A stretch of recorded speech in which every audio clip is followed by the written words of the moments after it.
provided for the creation of two states, at a time when South Africa and many other developing countries were under the yoke of colonialism.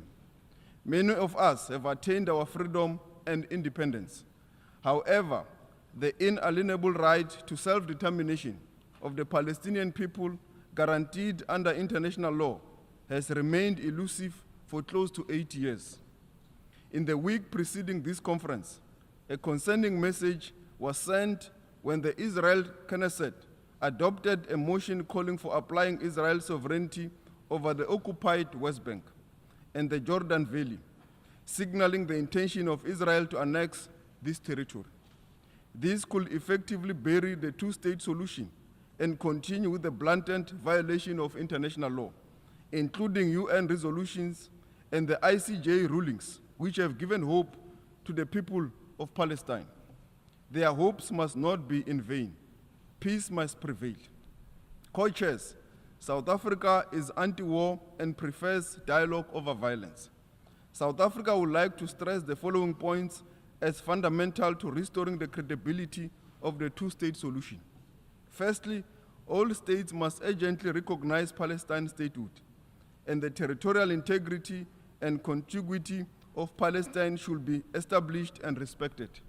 In this regard, South Africa welcomes the intention of the recognition of the State of Palestine by France as an important step towards achieving a two-state solution.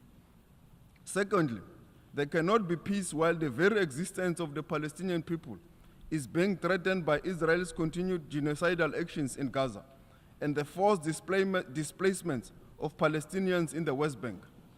This is part of a systematic pattern of injustice and oppression of Palestinians since the adoption of Resolution 181 and the subsequent Nakba in 1948.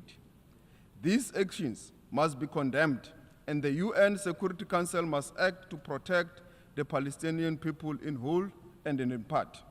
Thirdly, preserving the viability of the two-state solution must include promoting safeguards, such as the full respect for international law, including international humanitarian law and human rights law. It is necessary for the immediate and full implementation of resolutions of the United Nations and the provisional measures, as well as advisory opinions of the International Court of Justice, to be respected and to be implemented. Not only Israel, but all states must comply with our collective obligations under international law. We all have a duty to preserve the sanctity of international law and ensure accountability. It is against this backdrop that we have seen the establishment of the Hague Group and the recent meeting of the Madrid Group to elevate the primacy of international law, promote accountability, and ensure a just peace. Finally, all obstacles to two-state solutions should be removed.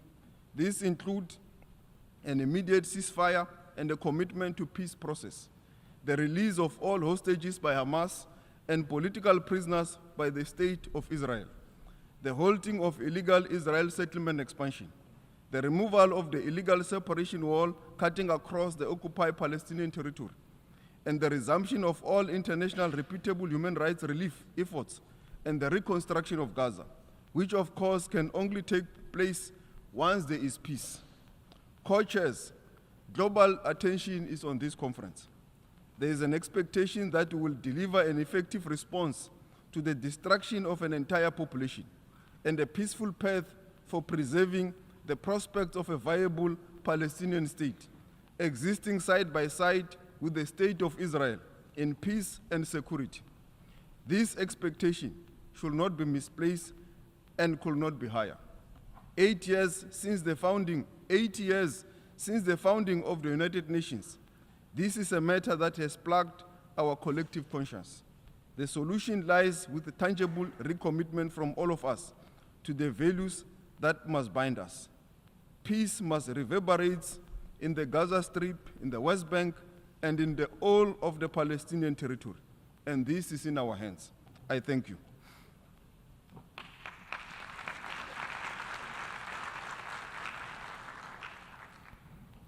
Je remercie le ministre des Relations internationales et de la coopération de l'Afrique du Sud.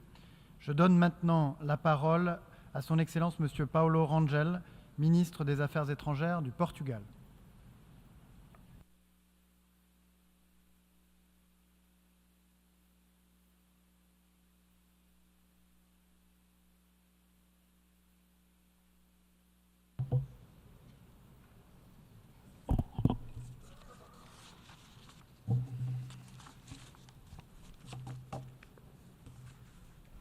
Son Excellence, ministre des Affaires étrangères de France, Your Highness, Prince Faisal, Foreign Minister of Saudi Arabia, Excellencies, ladies and gentlemen, before any other statement or remark, let me be loud and clear. The war must end. The humanitarian crisis and starvation must end. This cycle of violence and destruction must stop. This cycle of violence, initiated with the barbaric attacks of October 7th and the capture of hostages, has led to the killing of thousands of civilians, women and children, and to the brutal destruction of almost all of Gaza's basic infrastructure. We face one of the most horrific sequences of violence between Palestinians and Israelis in their long and difficult history. Portugal understands the suffering of Israeli people. Portugal understands the suffering of Palestinian people. Peace and stability in the Middle East will remain elusive as long as Palestinians are denied their fundamental right to a viable sovereign state and Israel is threatened. For that to happen, the war in Gaza must come to an immediate end, and the massive delivery of humanitarian aid must resume immediately. There is no justification for starvation and for the inhumane killing of civilians, including children, seeking to meet their most basic needs. Freedom of movement of Palestinians in and throughout Gaza must be wholly restored, and the forced displacement of the Palestinian population is simply unacceptable. The destruction of Palestinian homes and properties in the West Bank, including East Jerusalem, must come to a full halt. Likewise, settlement building in occupied land has to end, and settler violence against Palestinians has to be stopped. All hostages in Gaza must be released immediately and without any condition. The horror of the October the 7th attacks cannot be forgotten. Terrorism can never be justified. Excellencies, we thank the co-organizers, Saudi Arabia and France, for this very timely high-level ministerial meeting. Portugal reaffirms its unwavering commitment to the two-state solution. We have for the last 50 years consistently voted in favor of all resolutions pertaining to the Israeli-Palestinian conflict. We maintain our political and our financial support to UNRWA. We reiterate our full support for the Palestinian Authority, for its empowerment and its capacitation. Only the Palestinian Authority grants the effective implementation of the two-state solution. We repudiate any decision that entails or envisages the annexation or occupation of the West Bank or Gaza Strip, either it is full or partial. We welcome the Arab Recovery and Reconstruction Plan presented at the Cairo Summit. We welcome the willingness of so many Arab countries to enable the two-state solution and to the recognition of Palestine. First, condemnation of terrorist acts by Hamas and call for its complete disarmament. Second, call for the unconditional and immediate release of hostages and prisoners. Third, commitment to internal institutional reform and to the organization of elections in the near future. Fourth, acceptance of the principle of a demilitarized Palestinian state. 5, readiness to resume the full administration and control of Gaza Strip. And 6th, recognition of the State of Israel and its security needs. These commitments of the Palestinian Authority are truly meaningful. Actually, these commitments substantiate a new step towards the implementation of the two-state solution. There is no doubt that this declaration of the Palestinian Authority, combined with the new position of so many states of the region towards Israel and its right to existence, in the very context of this conference, marks a turning point. Excellencies, an old Palestinian proverb says, kinship is kinship, but humanity is closer. Indeed, may the lessons of such a long suffering in the Middle East finally inspire a renewed collective sense of humanity and belief in peace, so that, as written in the Pirkei Avot, the world can stand on three things: justice, truth, and peace. Palestinian wisdom tells us that humanity is closer than kinship. Israeli wisdom reminds us justice, truth, and peace are the pillars of the world. Only a Palestinian state living side by side with Israel in peace, security, and prosperity can bring justice, truth, and peace to humanity. The war must end. Death, captivity, illness, and suffering must stop.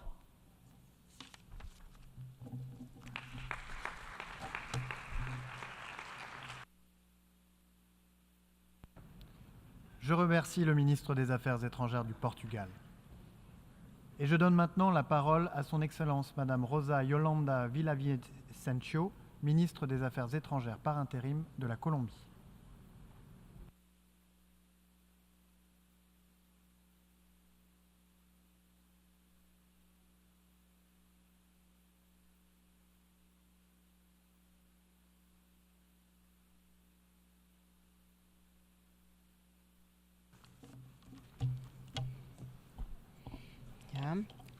Buenos días, señores copresidentes, señores delegados, excelencias todos. Mientras estamos aquí reunidos, cientos de personas mueren en Gaza. El mundo observa con horror el desarrollo de una campaña de limpieza étnica en contra de niños, mujeres, ancianos, personas enfermas y heridas que viola las normas más fundamentales del derecho internacional. Julio ha sido el mes más mortífero para la población de Gaza en los últimos 18 meses. Según informaciones confiables, en promedio más de 100 palestinos fueron asesinados por Israel cada día de este mes. Hay 10.000 nuevos heridos. Las cifras demuestran que, pese a la presión internacional, Israel ha recrudecido su violencia. Estamos viendo indicadores similares a los de febrero de 2024. Basta ya. La franja de Gaza está incomunicada.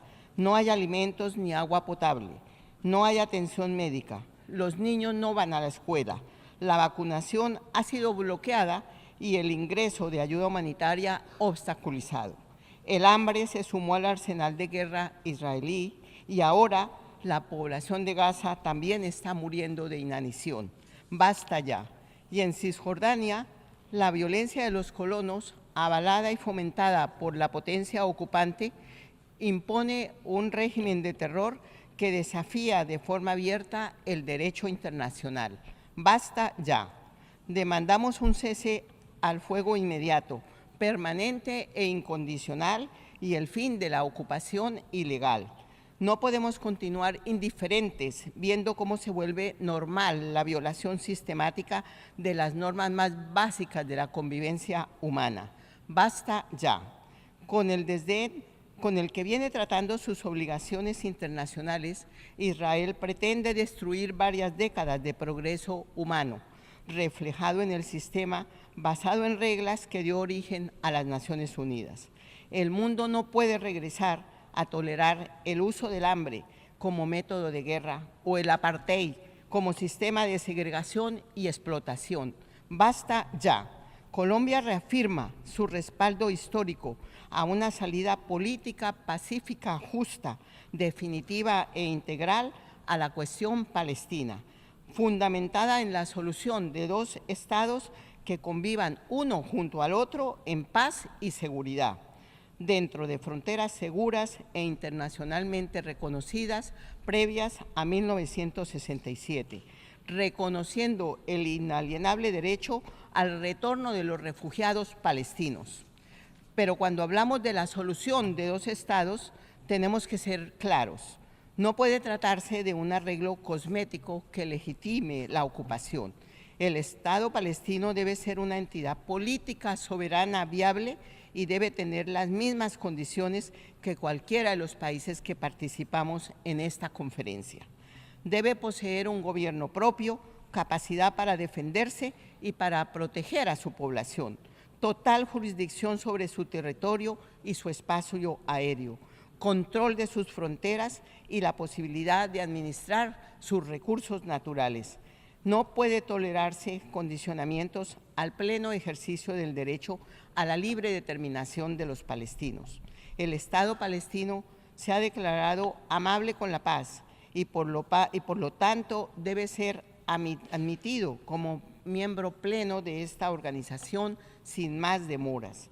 Mientras eso sucede, es obligación de todos los estados tomar medidas para contrarrestar esta catástrofe humanitaria. No es hora de hacer más discursos, basta ya. Colombia ha mostrado que cree en los hechos, no en las palabras. Rompimos relaciones diplomáticas con el gobierno genocida de Tel Aviv y hemos decidido dejar de venderle nuestro carbón. Estamos participando como terceros interesados en el proceso sobre genocidio que llevó Sudáfrica a la Corte Internacional de Justicia y coayudamos en los procesamientos de líderes israelíes en curso ante la Corte Penal Internacional. Creamos junto con Sudáfrica el Grupo de la Haya, una plataforma para la acción y la búsqueda de justicia. Instamos a todos los países a unirse a estas iniciativas y a adoptar medidas similares. Esperamos que esta conferencia sirva para galvanizar el respaldo internacional necesario que permita una solución política definitiva a la cuestión de Palestina, con base en el derecho que tienen ambos estados a la autodeterminación y a vivir en paz. Gracias.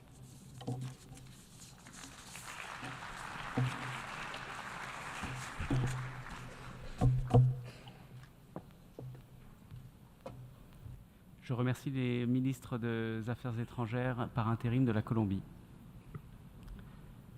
Et je donne maintenant la parole à son Excellence M. Luca Beccari, ministre des Affaires étrangères, des Affaires politiques, de la coopération économique internationale et de la transition numérique de Saint-Martin. De Saint-Martin.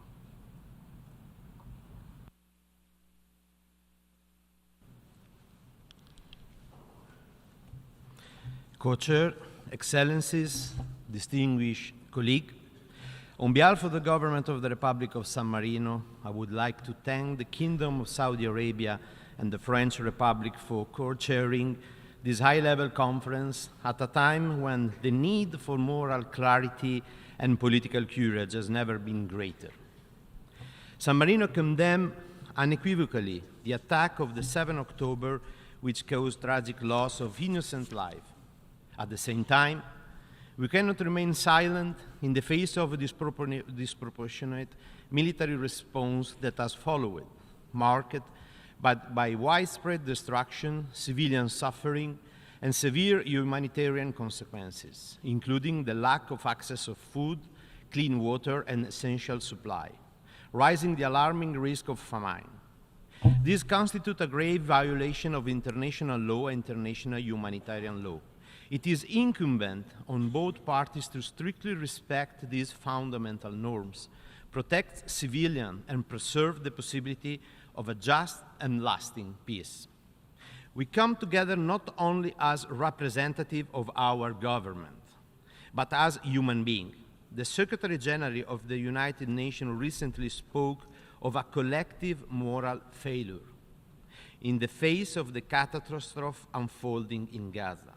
This word must resonate with us. More than 50,000 lives lost, including thousands of children. A society torn apart. A people deprived of dignity, security, and hope. The tragic death of UN and UNRWA staff members, humanitarian workers, and journalists must not be tolerated. This is not only a political crisis. It is a test of our shared humanity. San Marino stands unequivocally for an immediate and lasting ceasefire, for unconditional release of hostages, for the protection of civilians, and for the full humanitarian access in accordance with international humanitarian law. At the same time, we are deeply concerned by the continued expansion of illegal settlement violence against civilians and other unilateral action in the West Bank. We threaten the viability of a future Palestinian state and undermine the prospect for peace. The unity and territorial continuity between the West Bank and Gaza under the Palestinian Authority are essential and any meaningful two-state solution. However, we must look beyond the immediate emergency. It is time to reignite the political horizon. San Marino reaffirmed its unwavering support for a two-state solution as a sovereign, independent, and viable state of Palestine, living in peace and mutual recognition alongside the State of Israel, both within secure internationally recognized border and with Jerusalem as a shared capital. We believe that peace is not only possible, but necessary and achievable if the international community acts with unity and resolve. In this spirit, we support a multilateral framework led by the United Nations, building on the Madrid terms of reference, the Arab Peace Initiative, and the Peace Day effort, underpinned by strong international guarantees and credible security arrangements for all. Co-Chair, on 15 May 2025, the Parliament of San Marino adopted unanimously an historical recommendation committing the government of the Republic to recognize the State of Palestine by the end of this year. This is not a symbolic act. It is an outcome of deep reflection and a principled stance grounded in the values that define our Republic: the rejection of war, the right of people to self-determination, and the primacy of international law. The recognition process has already begun. The Ambassador of Palestine has formally presented her letter of credence to the Captain Regent, our head of state. The next step will be the appointment of a San Marino ambassador accredited to Palestine, establishing full diplomatic relations. We will also continue to support Palestine's full membership in the United Nations, as well as to affirm the need of international organization presence to deliver full and safe humanitarian assistance, especially for children, women, and the most vulnerable. San Marino urges all nations to take coordinated and courageous steps. We cannot allow violence, despair, and extremism to shape the future. We must act now to build a peace grounded in dignity, accountability, and mutual recognition. Co-chairs, San Marino believe that the value of the just peace and human dignity know no border. We stand ready to accompany this irreversible process, ensuring full respect for international law, compliance by all, and sustained engagement through credible multilateral mechanisms.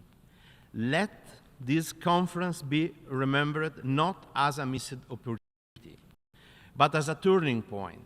Let us replace cynicism with determination and silence with action, by implementing the two-state solution and by defining a common framework for the recognition of the State of Palestine, with clear, shared milestones that can encourage all nations to take meaningful steps forward.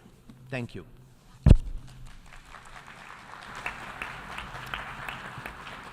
Je remercie le ministre des Affaires étrangères, des Affaires politiques, de la coopération économique internationale et de la transition numérique de Saint-Marin.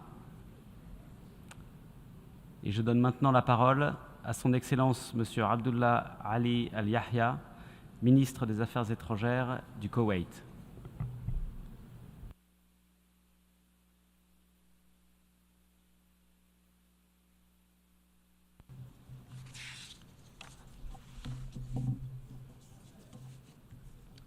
بسم الله الرحمن الرحيم. صاحب السمو الأمير فيصل بن فرحان آل سعود وزير خارجية المملكة العربية السعودية، معالي جون نويل بارو وزير أوروبا والشؤون الخارجية في الجمهورية الفرنسية، أصحاب المعالي والسعادة والسيدات والسادة الكرام، السلام عليكم ورحمة الله وبركاته. يسعدني في مستهل كلمتي أن أتقدم بخالص الشكر والتقدير إلى المملكة العربية السعودية والجمهورية الفرنسية على تنظيم هذا الاجتماع المهم، كما أشكر رئاسة الجمعية العامة ومعالي الأمين العام على ما بذلوه من جهود كبيرة لضمان حسن التنظيم والإعداد. نجتمع اليوم تحت وطأة ظروف استثنائية ومأساوية تمر بها الأراضي الفلسطينية، وتحديدا قطاع غزة الذي يتعرض لعدوان عسكري إسرائيلي غير مسبوق خلف العشرات من الآلاف من الشهداء، غالبيتهم من النساء والأطفال، ودمارا واسعا طال البنية التحتية والمستشفيات والمدارس ومرافق المياه والكهرباء وحتى الملاجئ.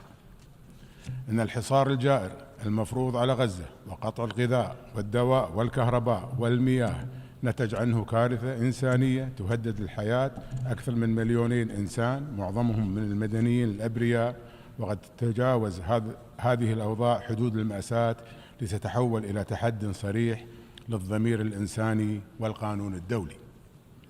أن استمرار التمادي العسكري وتجاهل المبادئ الإنسانية والقانونية يعد تراخيا من المجتمع الدولي عن أداء مسؤولياته ويشجع من الانفلات من العقاب، ومن هنا تبرز الحاجة الماسة إلى تحرك دولي فوري وفعال، وانطلاقا من ثوابت دولة الكويت التاريخية والراسخة نود التأكيد على المواقف التالية. أولا، الاعتراف الكامل بدولة فلسطين ضمن الحدود 4 من يونيو 1967 وعاصمتها القدس الشرقية، ونرحب في هذا السياق بالخطوات المتخذة مؤخرا من عدد من الدول، وندعو الدول التي لم تعترف بعد إلى اتخاذ الخطوة ذاتها باعتبار ذلك أساسا لتحقيق العدالة والسلام. ثانيا، الوقف الفوري والشامل للعدوان الإسرائيلي على قطاع غزة وكافة الأراضي الفلسطينية المحتلة، ووقف استهداف المدنيين والبنية التحتية، وضمان عدم تكرار مثل هذه الأفعال الإجرامية. ثالثا، فتح جميع المعابر بشكل دائم وغير مشروط بما يضمن تدفق المساعدات الإنسانية والطبية وتمكين العمليات الإغاثة إلى الوصول إلى مستحقيها دون صعوبات. رابعا، رفض كافة أشكال التهجير القسري الذي يستهدف تغيير الواقع الديمغرافي في الأراضي الفلسطينية، ونؤكد على حق اللاجئين الفلسطينيين في العودة إلى ديارهم وفق القرار الأممي 1994. خامسا، دعم حكومة الفلسطينية ومؤسساتها الوطنية وتوسيع سلطتها على كامل الأراضي الفلسطينية باعتبار ذلك خطوة أساسية لبناء دولة فلسطينية مستقلة. سادسا، ضمان حماية المدنيين ووقف الانتهاكات ومحاسبة مرتكبي الجرائم أمام المحكمة العدل الدولية وتفعيل آليات العدالة الدولية لضمان عدم الإفلات من العقاب. سابعا، دعم كافة الجهود السياسية والدبلوماسية لإحياء العملية السلام وفق القرارات الشرعية الدولية ومبادرة السلام العربية لعام 2002، ورفض كافة السياسات التي تؤخر تحقيق حل الدولتين. سيداتي والسادة، تؤمن دولة الكويت بأن السلام العادل والشامل لا يمكن أن يتحقق دون إنهاء الاحتلال الإسرائيلي وتمكين الشعب الفلسطيني من نيل كافة حقوق المشروعة، وأن الصمت على الجرائم المرتكبة في غزة التي تشمل ممارسات بلغت حدا يعد تواطؤا مع الجلاد ضد الضحية. لقد آن الأوان للمجتمع الدولي أن يضع حدا لهذه المأساة المتكررة ويتحرك لحماية الأبرياء ووقف العدوان وإنهاء الحصار وإلزام الاحتلال الإسرائيلي باحترام القانون الدولي الإنساني. إننا اليوم أمام مشهد إنساني مفجع لا يقبله الضمير الحي، حيث يقتل الأبرياء على أبواب المستشفيات وتجفف الملاجئ وتحرم غزة من الماء والغذاء والدواء، فهل من مغيث وهل من نصير لأهل غزة؟ والسلام عليكم ورحمة الله وبركاته.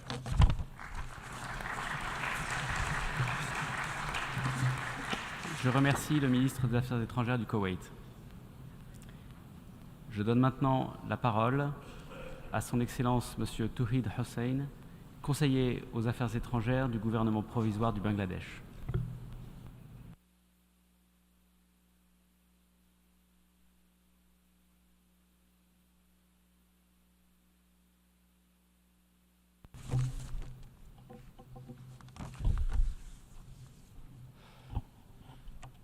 Co-chairs, Excellencies, distinguished delegates.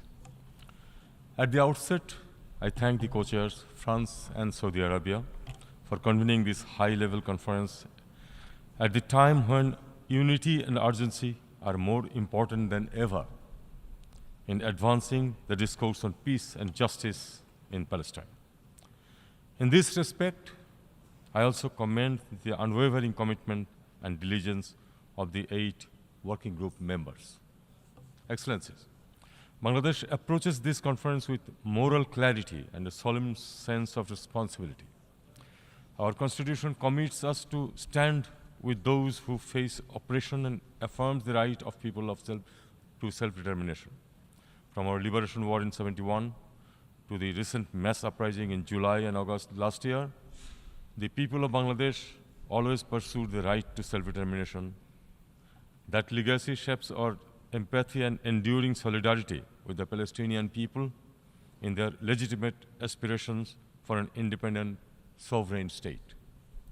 Co-chairs, we reaffirm our steadfast support for the establishment of a viable and independent state of Palestine based on pre-1967 borders with East Jerusalem as its capital.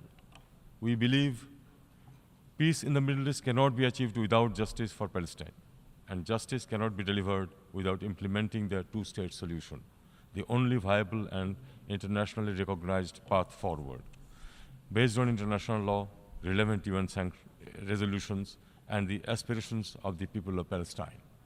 We strongly endorse the initiative of the Global Alliance for the implementation of the two-state solution. The consensus must now be translated into concrete, time-bound action.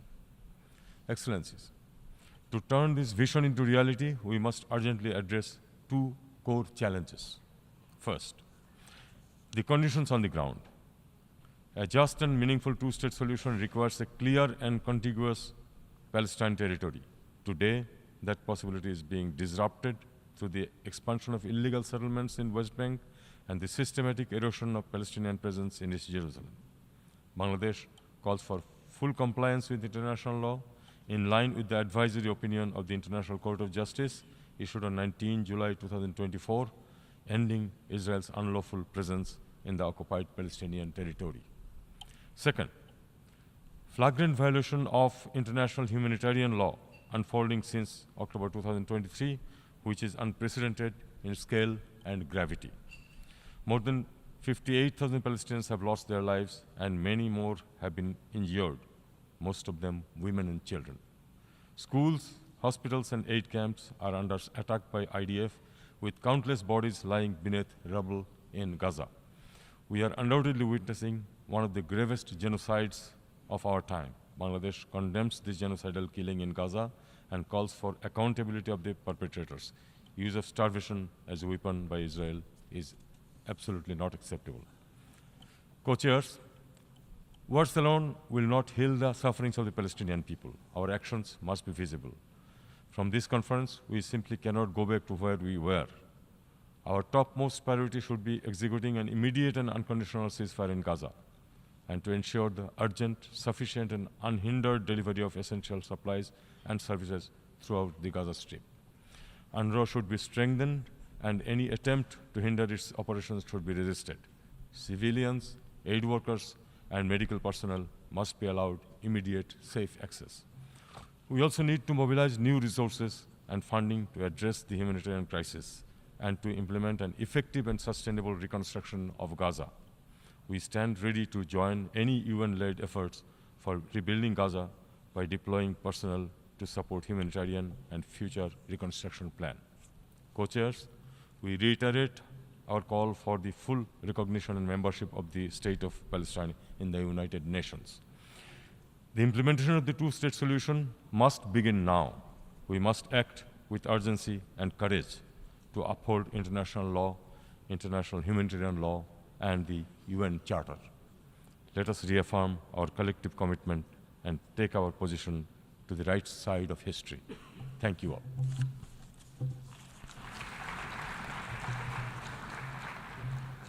Je remercie le conseiller aux affaires étrangères du gouvernement provisoire du Bangladesh. Et je donne maintenant la parole à son Excellence Madame Ima Torfos, ministre des Affaires étrangères d'Andorre.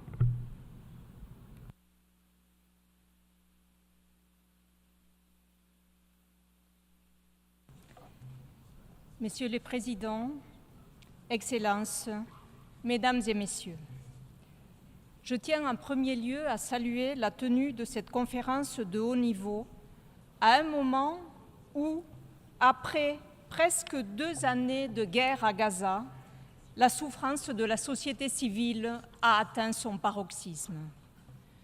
Alors que le monde entier s'émeut de la situation humanitaire dans la région, nous, représentants des États membres des Nations Unies, avons le devoir moral et politique de créer les conditions d'une paix durable au Moyen-Orient, cette région qui vit un calvaire depuis des décennies. Le moment est venu de régler la question de la Palestine, et ce règlement, pour nous, ne peut passer que par la mise en œuvre de la solution des 2 États. L'Andorre soutient pleinement cette solution fondée sur le droit international et les conditions établies, entre autres, dans les résolutions successives de l'ONU et l'initiative de paix de Madrid. L'Andorre, forte de 700 ans de paix, a été historiquement très attachée au principe de neutralité. Au cours de ces 2 dernières années, nous avons suivi avec beaucoup d'inquiétude la situation au Moyen-Orient et tout particulièrement à Gaza. Les violations répétées du droit international et du droit humanitaire nous ont conduits à une neutralité active. Si nous avons condamné avec fermeté et de façon réitérée les attaques terroristes perpétrées par le Hamas en Israël le 7 octobre 2023 et demandé la libération des otages, nous avons aussi profondément regretté la violence de la réponse à ces attaques et l'agression indiscriminée aux populations civiles avec presque 60 000 victimes, majoritairement des femmes et des enfants. Cette spirale de violence qui a engendré une situation humanitaire catastrophique avec l'obstruction de l'accès à l'aide des populations civiles déjà éprouvées est, je le répète, insoutenable. L'Andorre, une fois de plus, appelle à un cessez-le-feu immédiat et durable et au respect du droit humanitaire international, ainsi qu'à la libération inconditionnelle de tous les otages. Nous avons soutenu les résolutions adoptées par l'Assemblée générale des Nations unies qui appellent à la protection des civils, à la garantie d'un accès sûr et sans entrave à l'aide humanitaire à Gaza, ainsi qu'à la protection du personnel humanitaire, conformément au droit international. Dans ce cadre, nous réitérons notre plein soutien à l'UNRWA, qui compte de nombreuses victimes dans son personnel humanitaire. Pour nous, l'UNRWA reste un acteur indispensable sur le terrain. Mesdames et messieurs, l'agression n'est jamais la solution. La violence n'est jamais la solution. La terreur n'est jamais la solution. La solution est dans le dialogue. La solution doit passer par le respect du droit international. L'Andorre s'est déjà exprimé en faveur de l'appartenance de la Palestine en tant que membre de plein droit de notre organisation. Un dialogue constructif qui réunit tous les acteurs dans les mêmes conditions autour de la table ne peut qu'être bénéfique pour parvenir à une solution durable. Nous sommes disposés maintenant à accomplir un pas supplémentaire et le gouvernement travaille pour être en mesure de reconnaître prochainement l'État de Palestine. Messieurs les Présidents, depuis l'adoption de la résolution 79-81 par cette Assemblée en décembre dernier, les 8 groupes de travail ont examiné sous votre égide les différents aspects permettant de progresser sur une base viable et solide dans le chemin de la paix au Moyen-Orient. Alors que nous nous apprêtons à fêter le 80e anniversaire de notre organisation, le moment est venu de renouveler et réaffirmer nos engagements avec les principes contenus dans la Charte des Nations Unies.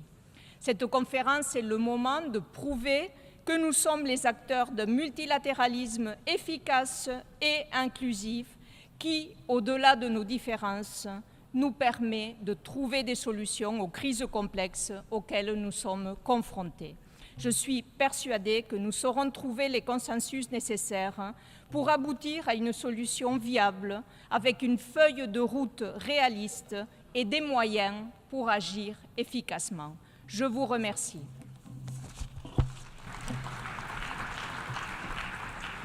Je remercie la ministre des Affaires étrangères d'Andorre. Et je donne maintenant la parole à son Excellence Madame Torgerdur Katrín Gunnarsdóttir, ministre des Affaires étrangères de l'Islande.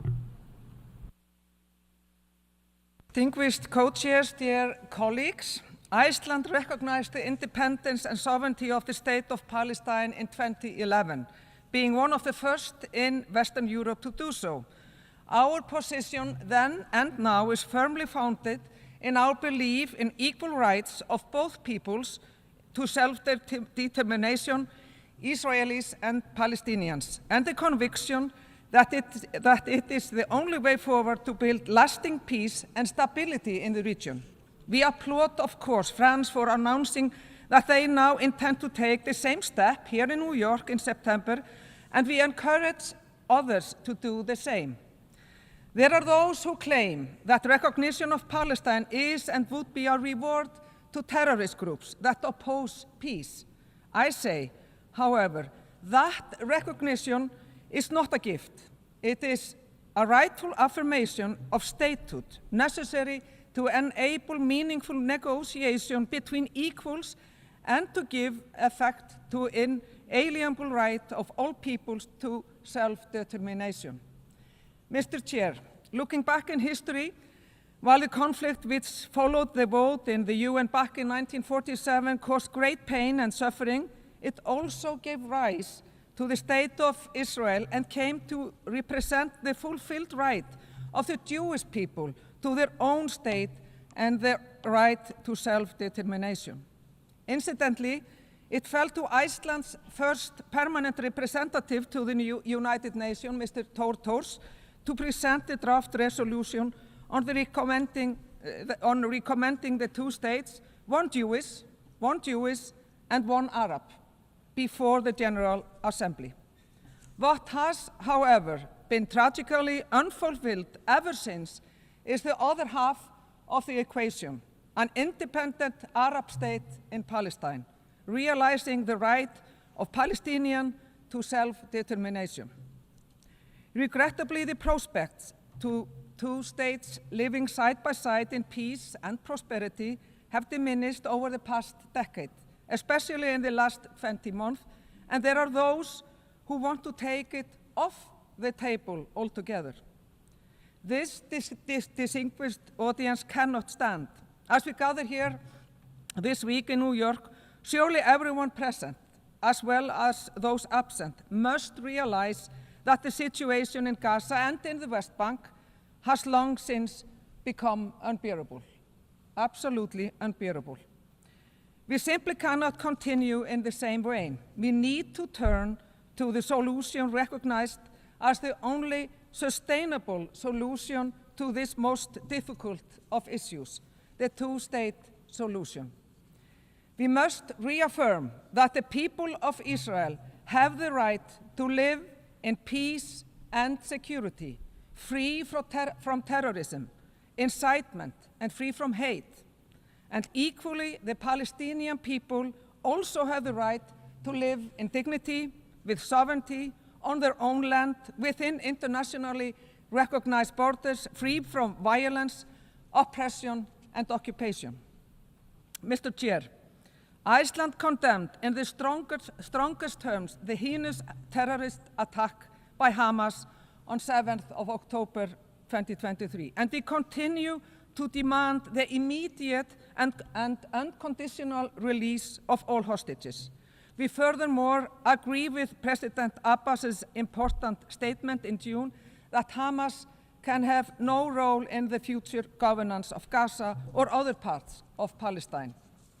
At the same time, we protest unequivocally the unacceptable civilian death toll in Israel's ongoing military campaign in Gaza, the destruction of civilian infrastructure, as well as the prolonged restriction on humanitarian access to Gaza. Israel's military campaign in Gaza is simply an affront to the concept of international law. We also condemn settler violence against Palestinians in the West Bank and reject outright the expansion by Israel of its illegal settlements in the West Bank. This is an obvious and blatant annexation designed to obstruct the realization of the two-state solution and contradicts international law. The advisory opinion of the International Court of Justice has given us a very clear compass. No state may recognize changes imposed by force or through occupation, including in East Jerusalem, except through mutual agreement. Co-chairs, the future state of Palestine must be built on the foundations of democracy, human rights, and the rule of law. Political and institutional reform may be necessary, but with support from the international community, the state of Palestine can well succeed based on the foundation already erected by the Palestinian Authority and by international partners such as UNRWA. To reconfirm Iceland's continued engagement and support, I'm looking forward to signing a memorandum of understanding with Palestine, which enshrines Iceland's intention to support Palestinians and the strengthening of the Palestinian institutions. And in conclusion, to all the people, the innocent children, women, disabled people, older people, men and families, we say, we see your suffering in this horrific situation. We see your resilience and your right to peace. And to the rest of the world, we say, the time for action is now. Not after more lives are lost, not after more walls go up. The time is right now. Thank you. Je remercie la ministre des Affaires étrangères de l'Islande. Et je donne maintenant la parole à son Excellence Monsieur Alberto van Klaveren, ministre des Affaires étrangères du Chili.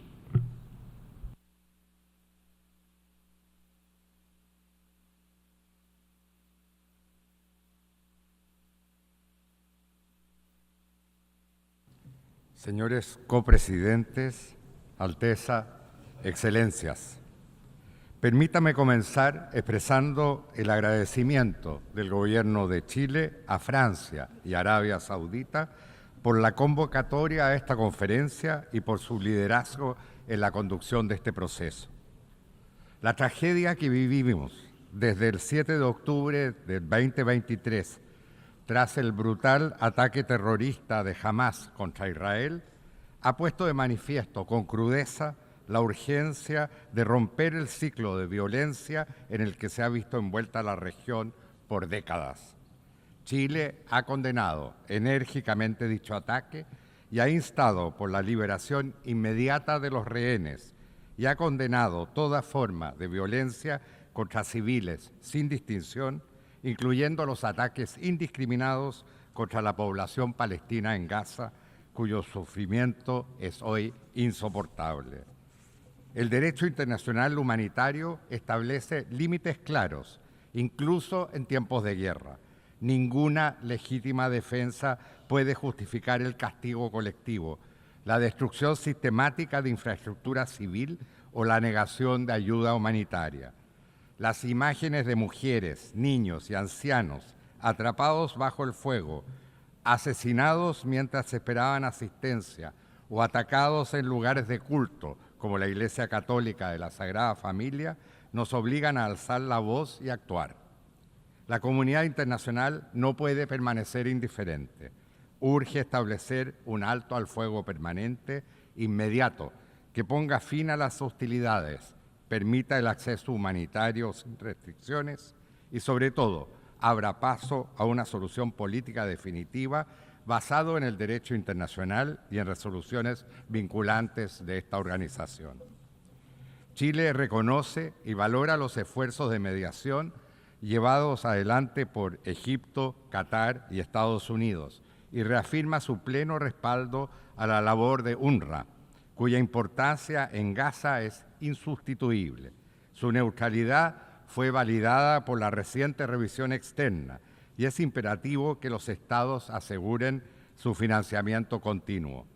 Al mismo tiempo, es esencial fortalecer las instituciones palestinas que deberán asumir mayores responsabilidades en la administración civil y en la reconstrucción. A la luz de la resolución 1325 sobre mujeres, paz y seguridad, Chile también hace un llamado a la contribución de las mujeres como actores relevantes justamente para la paz.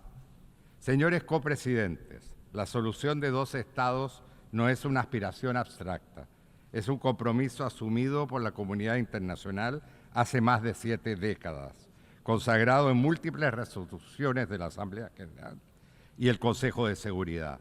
Hoy, lamentablemente, su viabilidad está en riesgo. La situación en la Cisjordania ocupada, donde persisten actos de violencia contra civiles y una preocupante expansión de asentamientos ilegales, constituye una grave amenaza al derecho internacional y a toda posibilidad real de una paz duradera.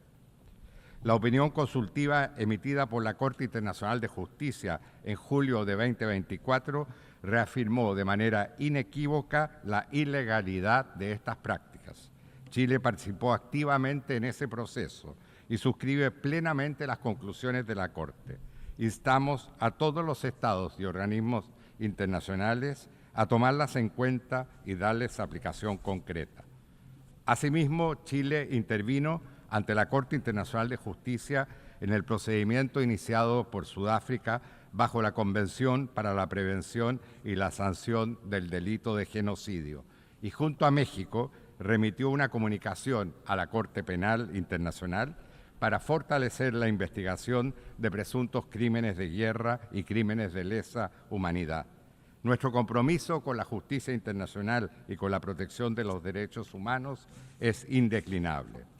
Recordamos además que la resolución 2735 del Consejo de Seguridad prohíbe toda alteración demográfica o territorial en Gaza. La unidad, contigüidad e integridad de los territorios palestinos ocupados deben ser respetadas. Exhortamos al gobierno de Israel a detener de inmediato la expansión de asentamientos en Cisjordania y a cumplir su obligación como potencia ocupante de proteger efectivamente a la población civil bajo su control.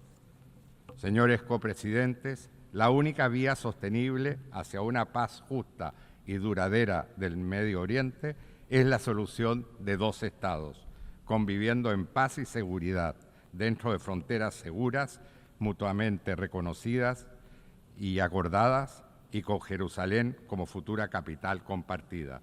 No puede haber seguridad para Israel ni dignidad para el pueblo palestino si no se reconocen mutuamente sus derechos fundamentales. Muchas gracias.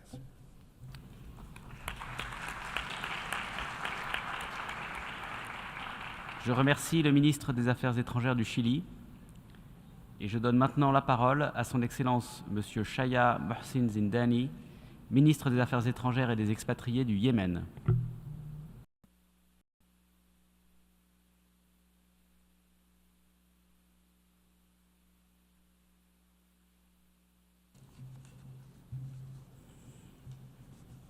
صاحب السمو الأمير فيصل بن فرحان آل سعود وزير خارجية المملكة العربية السعودية، معالي السيد ستيفان سرغونيه وزير خارجية جمهورية فرنسا، أصحاب المعالي والسعادة السيدات والسادة، يسرني في البداية أن نعرب عن بالغ التقدير والامتنان للمملكة العربية السعودية والجمهورية الفرنسية على جهودهما المقدرة في الإعداد والتحضير وتهيئة الأجواء لعقد هذا المؤتمر الدولي رفيع المستوى للتسوية السلمية للقضية الفلسطينية وتنفيذ حل الدولتين، انطلاقاً من إيمانهما وحرصهما المشترك على دعم جهود إحلال السلام العادل والشامل في المنطقة وتعزيز الأمن والاستقرار الإقليمي والدولي. إن انعقاد هذا المؤتمر يعد خطوة مهمة ولحظة تاريخية نحو إعادة إحياء المسار السياسي والتنفيذ الفعلي لحل الدولتين وإنهاء الاحتلال الإسرائيلي، بما يكفل تحقيق تطلعات الشعب الفلسطيني الشقيق في نيل حقوقه المشروعة غير القابلة للتصرف، وإقامة دولته المستقلة ذات السيادة على حدود 4 من حزيران يونيو 1967 وعاصمتها القدس الشرقية. تؤكد الجمهورية اليمنية على أهمية إطلاق عملية سياسية جادة وذات مصداقية وفق إطار زمني محدد وبرعاية دولية تؤدي إلى تنفيذ حل الدولتين وإنهاء الاحتلال بما يتماشى مع قرارات الشرعية الدولية ومبادرة السلام العربية بكامل عناصرها. وانطلاقا من الطبيعة العملية لهذا المؤتمر، فإننا نتطلع إلى أن تسفر مداولاته عن نتائج ملموسة وواقعية تسهم في إحلال السلام وحل الدولتين وضمان الحقوق المشروعة للشعب الفلسطيني من خلال تعزيز الاعتراف الدولي بدولة فلسطين. وفي هذا السياق نرحب بإعلان فرنسا عزمها الاعتراف بدولة فلسطين، وندعو بقية الدول التي لم تعترف بعد بدولة فلسطين إلى اتخاذ خطوات مماثلة، ونشكر من سبقها من الدول في اتخاذ هذا القرار ودعم دولة فلسطين إلى نيل العضوية الكاملة في الأمم المتحدة والوقف الفوري لجميع الإجراءات الأحادية بما في ذلك وقف سياسة الاستيطان غير القانونية التي تنتهجها إسرائيل القوى القائمة بالاحتلال في الضفة الغربية، وعمليات الضم وهدم المنازل وتهجير السكان، مما ينذر بتقويض فرص التوصل إلى تسوية سلمية للصراع وتحقيق السلام العادل والشامل وتقويض جهود حل الدولتين. كما ندعو إلى تقديم الدعم السياسي والمالي للحكومة الفلسطينية بما في ذلك جهود توحيد المؤسسات الفلسطينية في الضفة الغربية وقطاع غزة تحت سلطة وطنية واحدة، ودعم الخطة العربية الإسلامية للإنعاش المبكر وإعادة الإعمار والتنمية في غزة، والتي قدمتها جمهورية مصر العربية بالتنسيق مع دولة فلسطين وأقرت كل من الجامعة العربية ومنظمة التعاون الإسلامي ودعم وكالة الأنروا واستمرار العمليات وممارسة دورها الإنساني المهم الذي لا يمكن الاستغناء عنه في تقديم المساعدات للشعب الفلسطيني لتجنب العواقب الإنسانية الكارثية. بلغ الوضع الإنساني في غزة مستويات كارثية غير مسبوقة، مع انهيار كامل للبنية التحتية والنظام الصحي وانقطاع المياه والكهرباء وتدمير المدارس واستخدام التجويع كسلاح حرب يهدد حياة الملايين. إن الحصار المفروض يمثل عقابا جماعيا وانتهاكا صارخا للقانون الدولي والقانون الدولي الإنساني، وعليه تدعو الجمهورية اليمنية إلى وقف فوري ودائم لإطلاق النار وضمان دخول المساعدات الإنسانية إلى قطاع غزة ورفع الحصار وتوفير الحماية للشعب الدولي للشعب الفلسطيني وإيقاف ما يجري في الضفة الغربية من عدوان إسرائيل المتواصل وارتكاب انتهاكات جسيمة بحق الفلسطينيين. وشكرا لكم.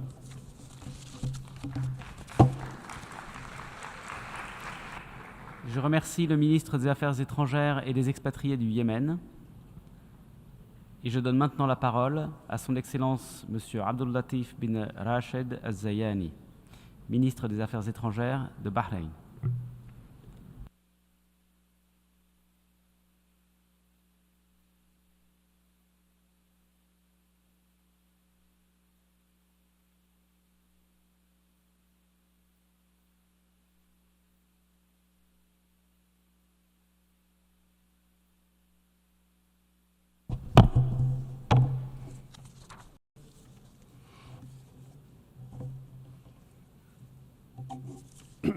بسم الله الرحمن الرحيم.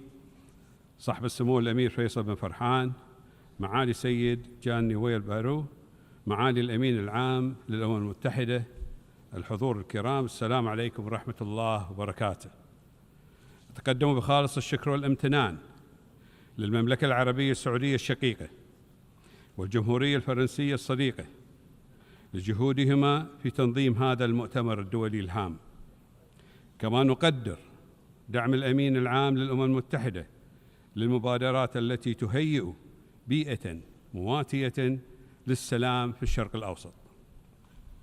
ولا بد بداية من التأكيد بأن مملكة البحرين ظلت دائما مناصرة للسلم والأمن، ودعت إلى بيئة مستقرة وآمنة تزدهر فيها جميع شعوب المنطقة بغض النظر عن اختلافاتهم الدينية أو الطائفية أو العرقية أو الأيديولوجية، وتؤمن بأن الإرث الذي نتركه للأجيال القادمة إرث متجذر في ضمان الأمن والاستقرار والازدهار، ويتوقف تحقيقه على قدرتنا الجماعية على مواجهة التحديات المستمرة، ولا سيما الصراع الفلسطيني الإسرائيلي. فقد أعاقت هذه القضية المأساوية المزمنة السلام والاستقرار الإقليميين، وأثرت على العديد من الدول. وأننا في مملكة البحرين ندرك أن الحل العادل والدائم لا يمكن تحقيقه إلا من خلال المفاوضات المباشرة والحوار الدبلوماسي بين جميع الأطراف، وصولاً إلى إقامة دولة فلسطينية مستقلة تتعايش بسلام مع إسرائيل.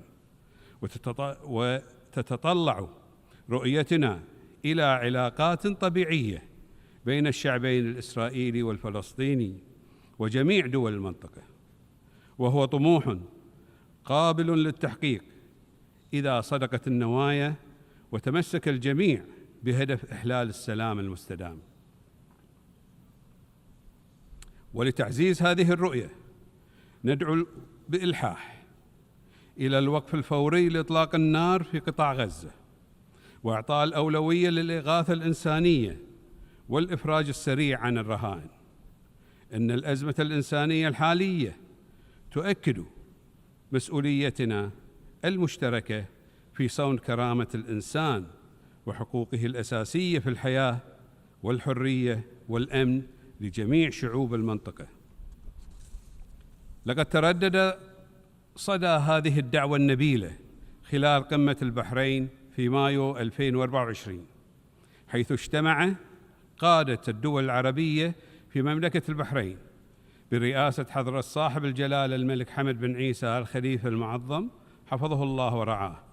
وعكست القمة التزام القادة الجماعي بحل سلمي للصراع الفلسطيني الإسرائيلي من خلال عقد مؤتمر دولي يسهل التفاوض بين جميع الأطراف المعنية. إن مملكة البحرين تدعوكم إلى تعزيز التعاون المشترك وتجاوز أي خلافات والتركيز على أهدافنا المشتركة في السلام والاستقرار والازدهار، فمعاً يمكننا بناء مستقبل يحترم حقوق وتطلعات كل من الإسرائيليين والفلسطينيين، ويعزز روح التعاون والتعايش لكافة شعوب المنطقة وفي جميع أنحائها. شكراً لكم والسلام عليكم ورحمة الله وبركاته.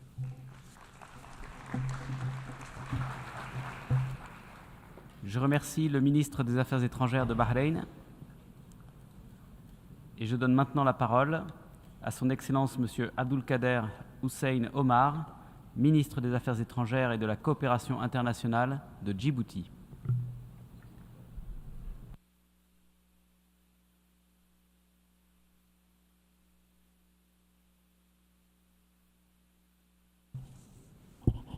بسم الله الرحمن الرحيم.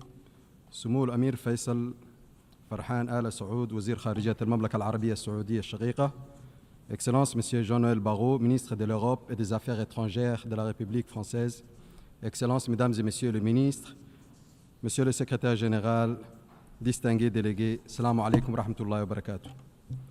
À l'entame de mes propos, permettez-moi, au nom de la République de Djibouti, d'adresser nos vives félicitations à la République française et au Royaume d'Arabie saoudite pour l'organisation de cette conférence internationale de haut niveau dédiée à la résolution pacifique de la question palestinienne et à la mise en œuvre effective de la solution à deux États.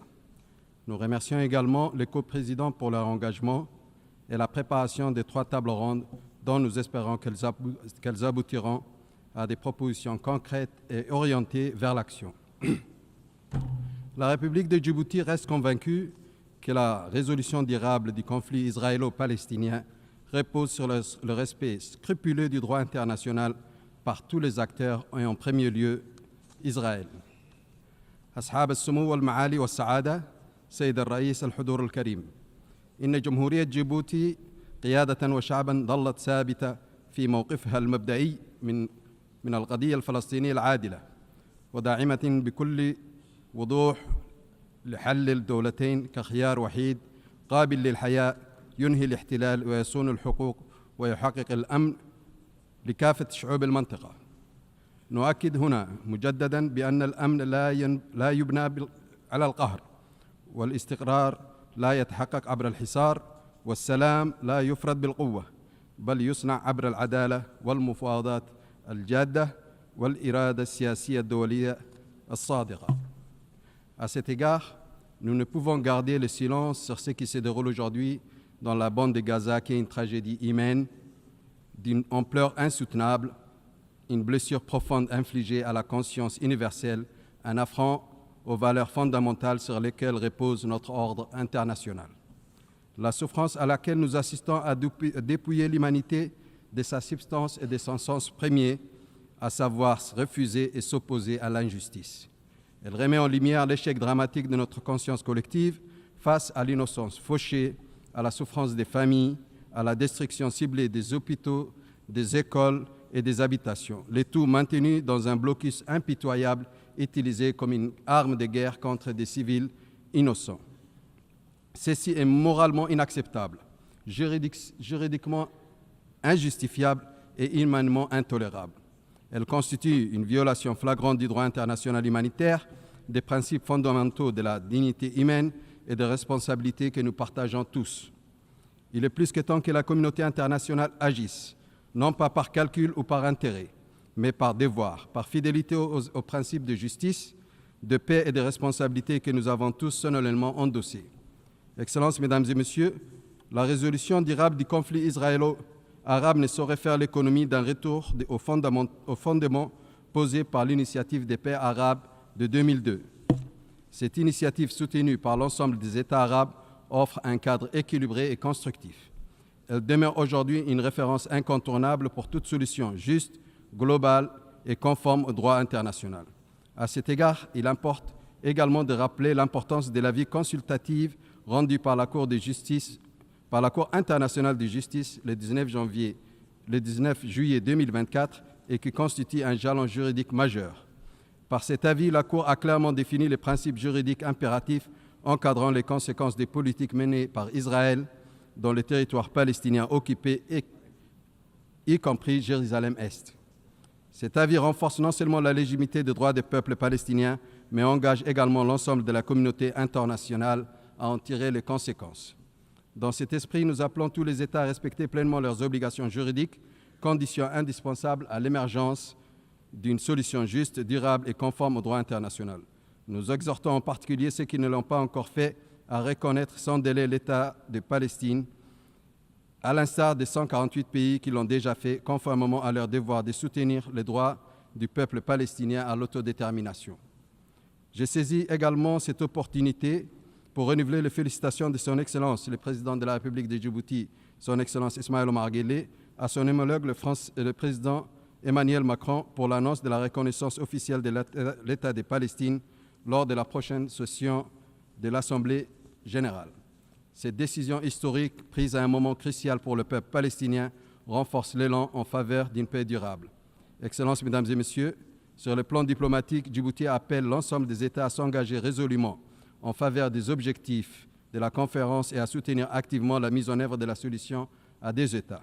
Cette solution demeure la seule voie viable pour un règlement pacifique garantissant l'existence de deux États souverains et indépendants vivant côte à côte dans les frontières de 1969 en paix et en sécurité. Nous devons oser l'histoire. Oui, nous pouvons répondre au désarroi du peuple palestinien en reconnaissant son existence légitime à vivre dans son propre territoire. Je vous remercie de votre attention.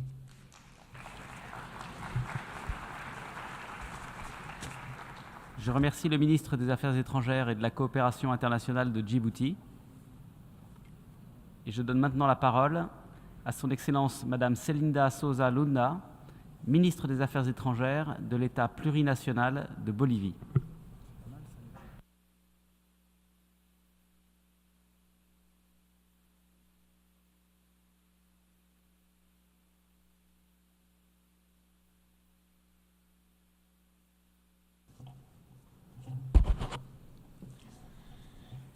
Muchísimas gracias.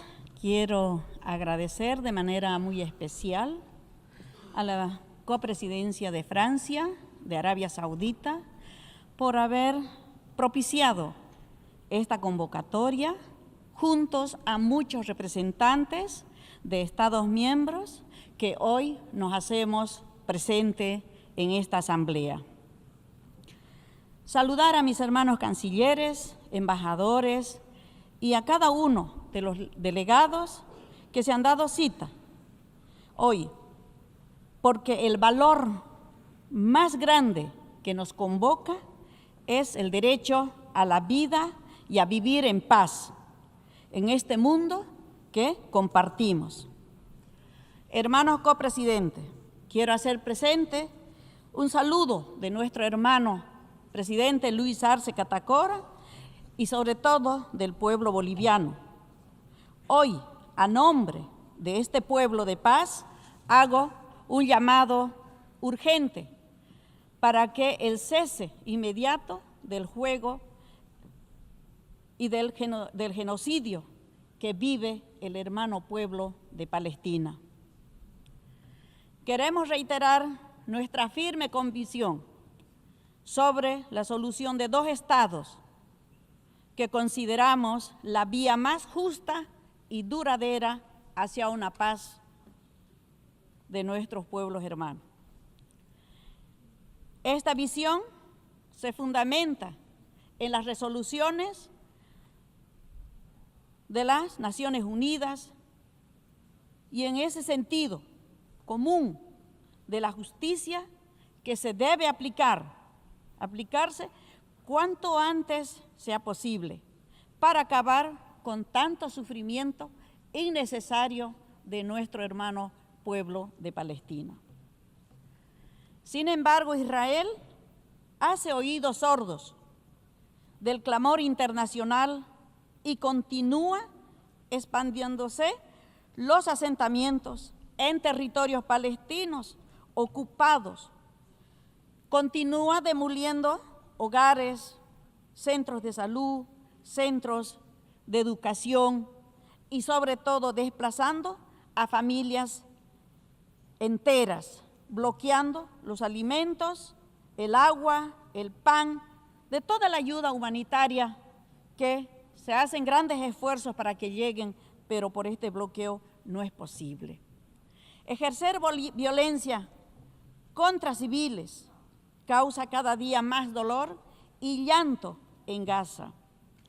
Esta impunidad no debe continuar.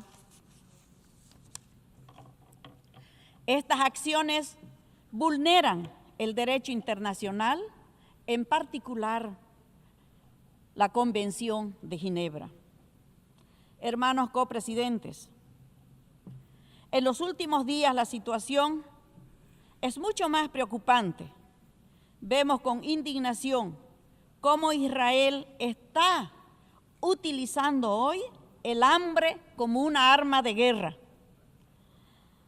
Hambre contra los niños, contra las mujeres y contra los ancianos. Yo como madre, cuánto dolor en mi corazón de ver a un niño, de ver a un bebé que muere hoy por no tener leche, por no tener agua, tal vez tampoco lo tenga su madre en sus brazos. Y esto no podemos cerrar los ojos y decir aquí no está pasando nada. Gaza se ha convertido en una tierra de cadáveres ambulantes. Cientos de civiles han sido asesinados en el camino cuando iban en busca de comida y en busca de agua.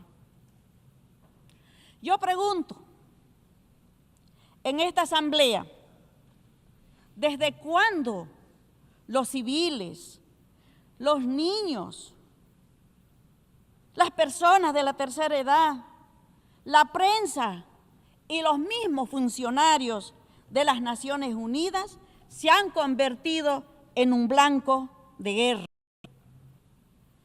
¿Cuánto hemos hecho como humanos para impedir esta catástrofe, lo que está sucediendo en Palestina? Lo que está ocurriendo en Gaza es una catástrofe humanitaria que se debe detener inmediatamente. Yo aplaudo en esta oportunidad a que más de 130 países hoy nos reunimos aquí para que esta voz sea escuchada, para que esta voz sea elevada y de verdad que esto no sea un encuentro más de la Asamblea de las Naciones Unidas, sino que sea un encuentro con resultados para que el día de mañana no sigamos escuchando que siguen muriendo niños de hambre, hombres y mujeres de hambre.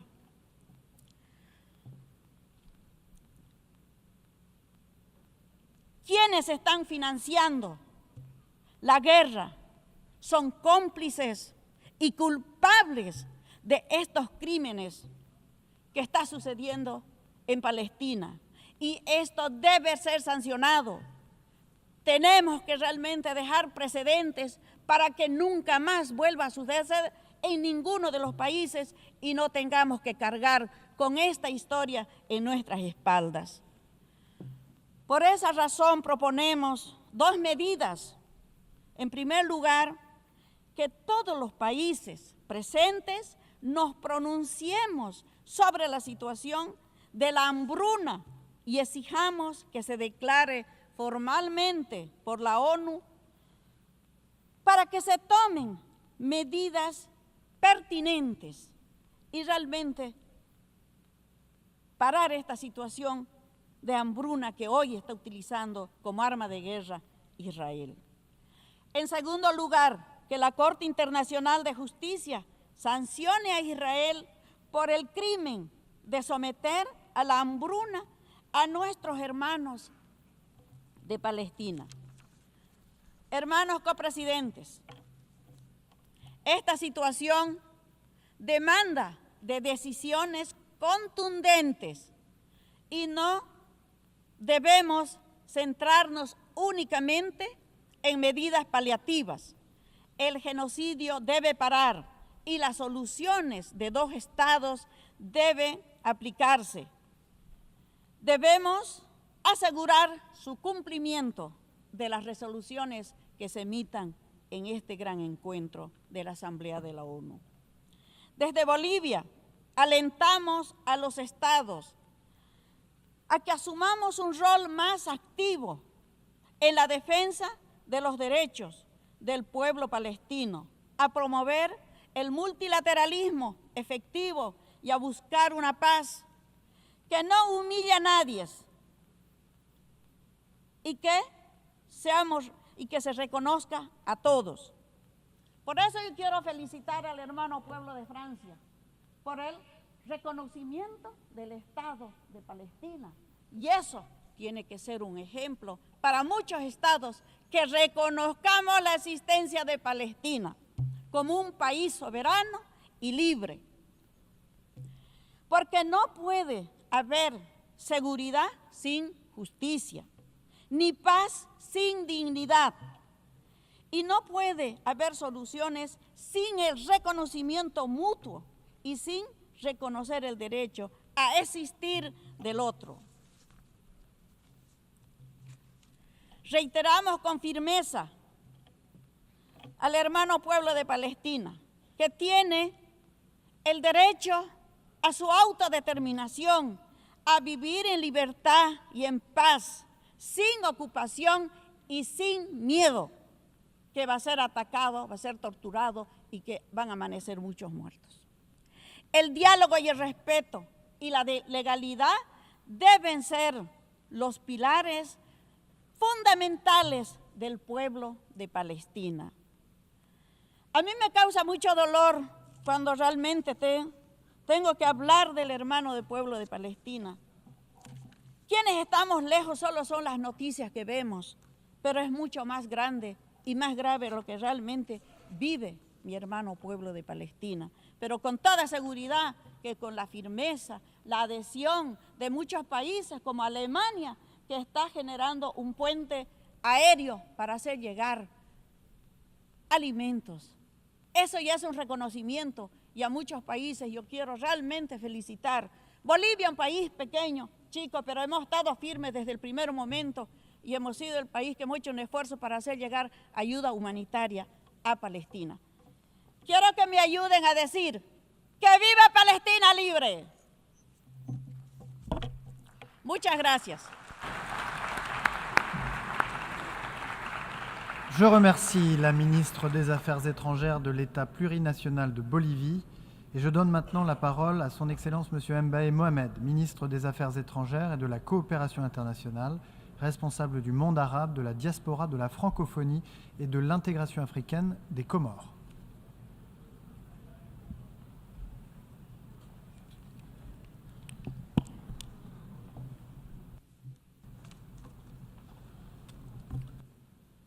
Monsieur le coprésident, Monsieur le secrétaire général, Monsieur le président de l'Assemblée générale, honorable assistance en rang et qualité, Excellences, Mesdames et Messieurs, Assalamu alaikum wa rahmatullahi ta'ala wa barakatuh. En 2015, en ce même haut lieu symbolique de la diplomatie, du vivant ensemble et du droit international, les objectifs mondiaux ont été adoptés en vue d'éradiquer la pauvreté, protéger la planète, et faire en sorte que tous les êtres humains vivent dans la paix et la prospérité d'ici 2030. 10 ans plus tard, alors que nous nous approchons de cet horizon 2030, que nous sommes fixés celui d'offrir à l'humanité le droit de vivre dans la paix et la prospérité, sans distinction de race ou de religion, le peuple palestinien se trouve aujourd'hui exposé au choix entre mourir sous les bombes ou mourir de faim. Chaque jour, des hommes, des femmes et des enfants perdent leur vie, sans que nous puissions agir pour arrêter ces génocides qui s'opèrent sous nos yeux. Excellences, Mesdames et Messieurs, aujourd'hui même les sourds entendent les cris des enfants palestiniens. Les aveugles voient le bain de sang, le dénuement et la désolation du peuple palestinien. Excellences, Mesdames et Messieurs, la tenue de cette réunion intervient à un moment crucial pour la paix et la sécurité au Moyen-Orient. Elle reflète la volonté renouvelée de la communauté internationale de relancer le processus de paix sur des bases justes, équitables et durables, conformément au droit international et aux résolutions pertinentes des Nations Unies. À cet instant, le monde nous regarde, au moment où jamais dans l'histoire, le droit international, ce gendarme garant de la paix et la sécurité mondiale, n'a été aussi bafoué. Tout se passe comme si notre monde était devenu un terrain sauvage, où la loi du plus fort n'avait plus de limites et monde qui semble avoir perdu son âme, l'âme de notre humanité.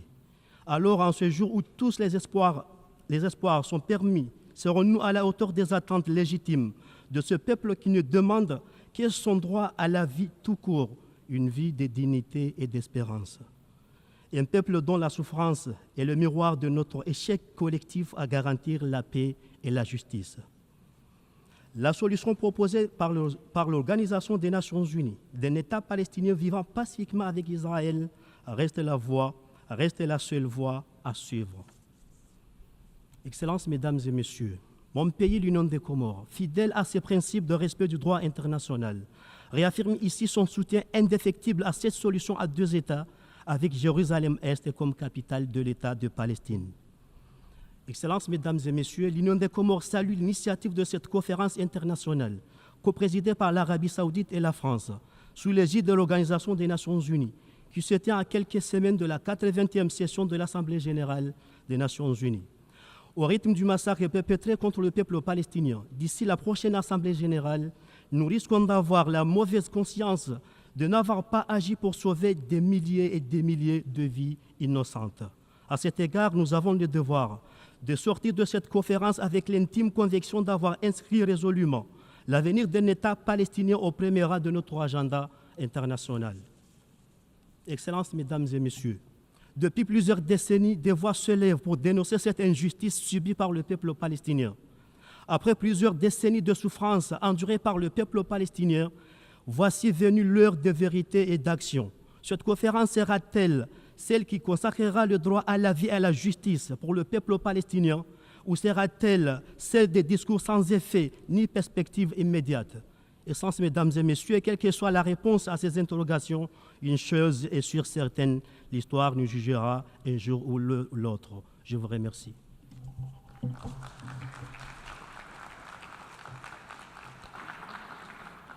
أشكر معالي وزير الخارجية والتعاون الدولي المسؤول عن العالم العربي والشتات والفرنكوفونية والتكامل الأفريقي في جزر القمر.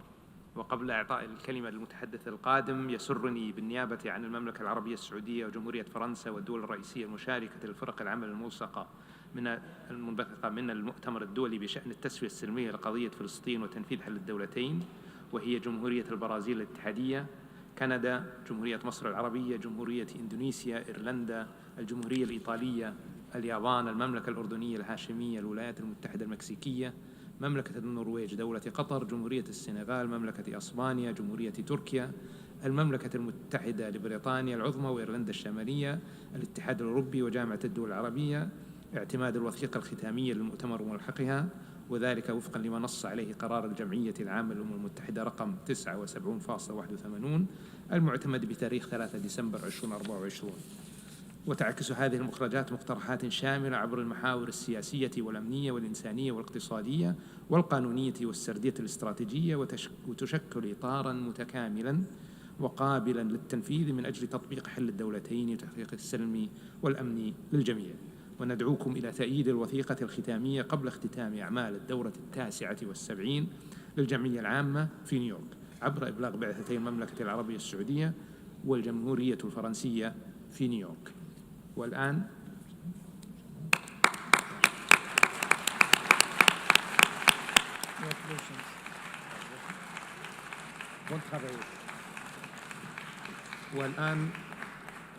أعطي الكلمة إلى سعادة توسكاسا أويومورا، الممثل الخاص لحكومة اليابان والمبعوث الخاص لحكومة اليابان للسلام في الشرق الأوسط.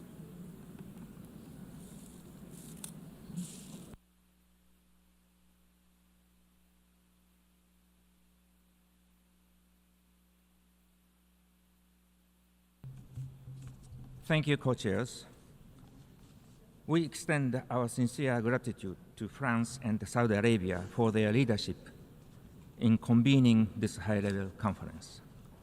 In collaboration with Norway, our trusted partner and co-chair of the Working Group 4, we have engaged in vital discussions on practical measures to enhance the economic viability of the Palestinian state as part of our collective efforts toward a two-state solution. Co-chairs, Excellencies, the people of Gaza are enduring a grave humanitarian crisis marked by hunger and malnutrition. The conflict, now spanning a total of 21 months, have caused significant loss of lives, including innocent civilians and aid workers, such as staff from UNRWA. This is a profound tragedy. Humanitarian aid must never be contingent on political or military considerations. It is imperative that the United Nations and humanitarian agencies can operate independently and impartially. In this regard, we reaffirm that UNRWA continues to play an indispensable role in supporting Palestine refugees across the region. Co-chairs and excellencies, Japan reiterates our urgent call for Hamas to immediately and unconditionally release all remaining hostages. In the meantime, Japan firmly opposes any action that undermines the realization of a two-state solution, including the potential reoccupation of Gaza and the expansion of settlement activities in the West Bank. It is critical that all parties seize the momentum generated by this conference, renounce military solutions, and work earnestly towards the resumption of the Gaza ceasefire and the broader peace process. أصحاب السمو والسعادة، زملائي الأعزاء، تعترف اليابان تماماً بالطموحات المشروعة للشعب الفلسطيني في إقامة دولة مستقلة، وتظل ثابتة في دعم جهوده بكل وسائل المتاحة. في هذا السياق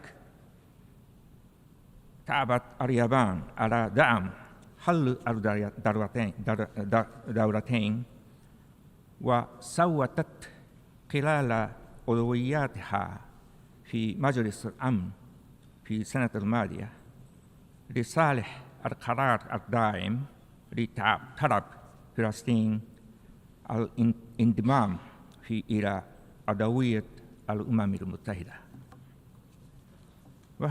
وأخذا في الاعتبار بنتائج هذا المؤتمر الرفيع المستوى ومن منطلق تعزيز السلام، سنواصل إجراء تقييس شامل لمسألة الاعتراف بدولة فلسطين بما في ذلك التوقيت المناسب لذلك. شكرا جزيلا. Thank you very much.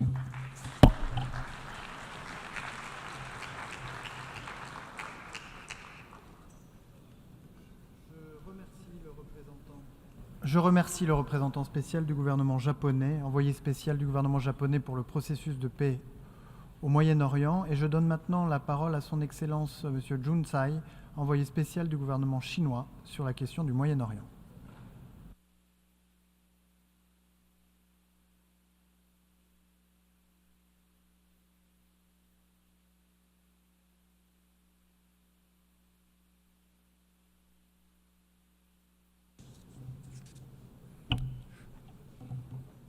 共同主席、各位同事，首先，我代表中方感谢法国、沙特和联合国为筹备此次会议所做的努力。去年12月，联合国大会通过了决议，要求以和平解决巴勒斯坦问题及落实两国方案为主题举行会议。今天，大家齐聚联合国，共商实现巴以全面、公正与持久和平，发出呼吁两国方案政治解决最强音。然而，就在此时此刻，加沙战火仍在肆虐，无辜的生命仍在消失，前所未有的人道危机仍在上演。落实两国方案的基础持续遭到侵蚀。当前紧迫形势下，国际社会既要坐而论道，更要起而行之，为落实两国方案采取实际行动。为此，中方建议：第一，必须以最大的紧迫感推动全面停火，缓解人道危机。加沙冲突已经延宕了600余天，加沙早已沦为废墟瓦砾，枪营弹雨之下，平民生命安全无法保障。政治解决更无从谈起。安理会的权威必须得到维护。中方敦促有关各方切实执行安理会和联大有关决议，立即实现加沙停火止战，尽快释放人质和被扣押人员，要求以色列履行国际人道法义务，立即全面恢复加沙人道物资准入，支持联合国和国际组织为加沙人道援助发挥主导作用，呼吁联合国安理会采取一切必要行动，尽快结束这场21世纪以来最大的人道灾难，为落实两国方案创造现实条件。第二，必须秉持8人之8原则，推进加沙和西岸治理。加沙和约旦河西岸都是巴勒斯坦不可分割的领土，任何强制改变加沙地位、蚕食西岸土地的行径，都不会带来和平，只会引发新的动荡，破坏两国方案的前景。中方坚决反对一切违反国际法、企图掏空两国方案的言行，反对修建定居点，支持阿拉伯国家紧急峰会和伊斯兰合作组织紧急部长会核可的加沙重建计划，支持巴勒斯坦民族权利机构对加沙和约旦河西岸在内的所有巴勒斯坦领土进行有效管辖，愿为加沙重建做出力所能及的贡献。第三，必须支持巴勒斯坦加强内部团结，协助巴方提升治理能力和经济韧性。巴勒斯坦各派求同存异、团结一致，是巴勒斯坦独立建国的政治前提。中方长期致力于推动巴勒斯坦加强民族团结统一，支持巴勒斯坦民族权利机构增强权威，提升治理能力和有效履职，并在去年7月邀请各派在北京举行和解对话，并签署了《北京宣言》。发展经济、改善民生是巴勒斯坦国家可持续发展的物质基础。我们一直通过双多边渠道向巴方提供各类援助和培训，愿同国际社会一道，继续向巴方提供人道主义和发展帮扶。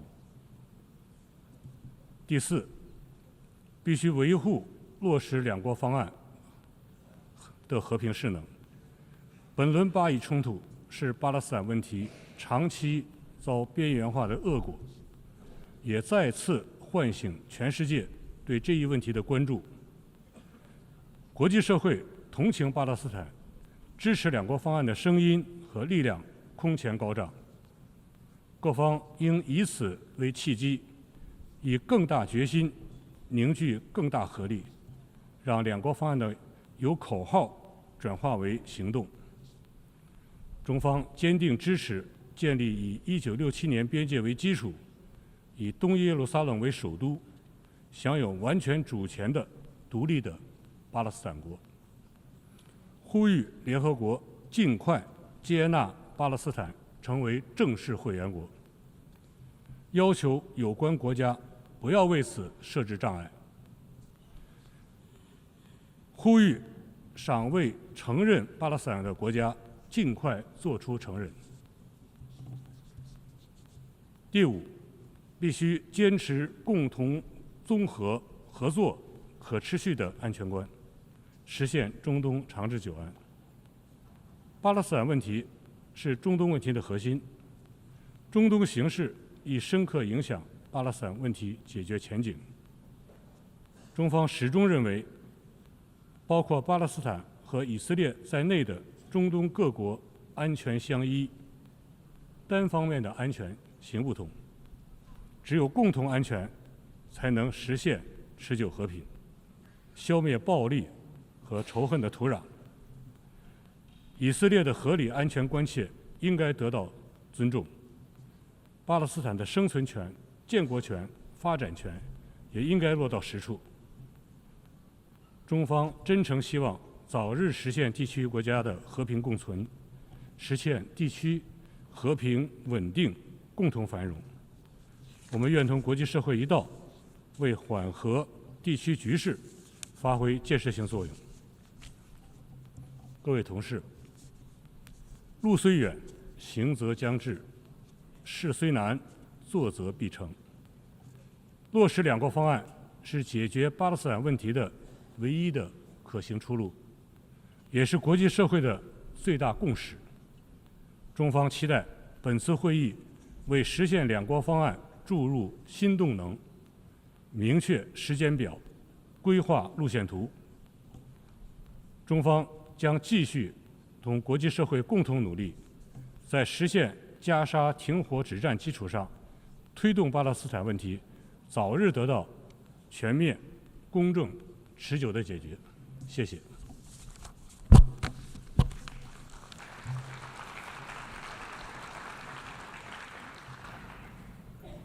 Je remercie l'envoyé spécial du gouvernement chinois sur la question du Moyen-Orient et je donne maintenant la parole à son Excellence Monsieur Armanata Nazir, vice-ministre des Affaires étrangères de l'Indonésie.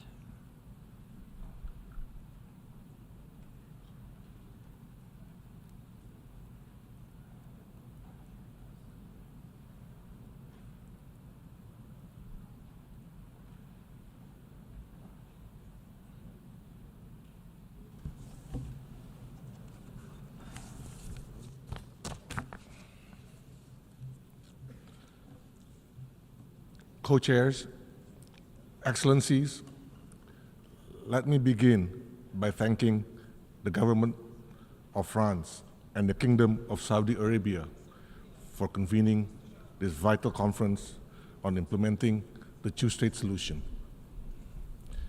We are here today to stand for humanity, to demand justice for the Palestinian people, to push for a lasting solution to the most protracted conflict in the United Nations history.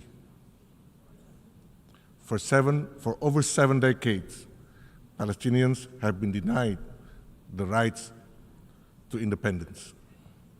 Today, they are being denied not only for freedom, but the right to live as human beings, the right to exist. Every day, the toll of human suffering rises. Civilians perish while queuing for food. The very fabric of Palestinian society is being torn apart. When food aid becomes a death sentence, how much worse must it get before we act? We have all spoken loudly. We have condemned. But now we must ask, how much longer will we allow this to continue? How much more life must be lost before the multilateral system fulfill its purpose to uphold peace and justice? Excellencies, Indonesia is proud to co-chair the Roundtable on Security with Italy. We bring the voice of solidarity, of principle, and of actions. This conference must be more than just another UN gathering.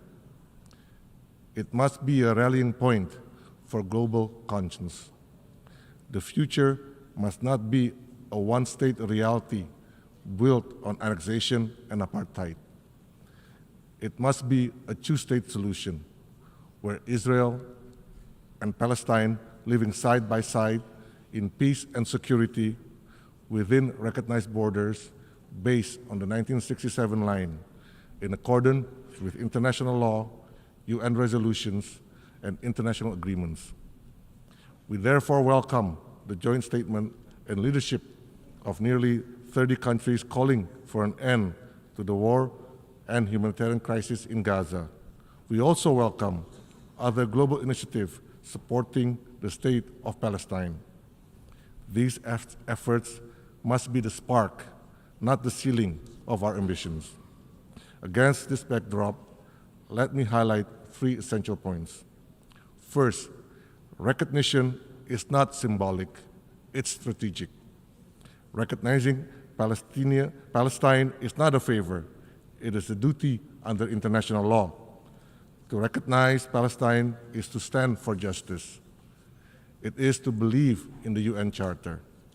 It is to level the diplomatic playing field. A two-state solution begins with political recognition.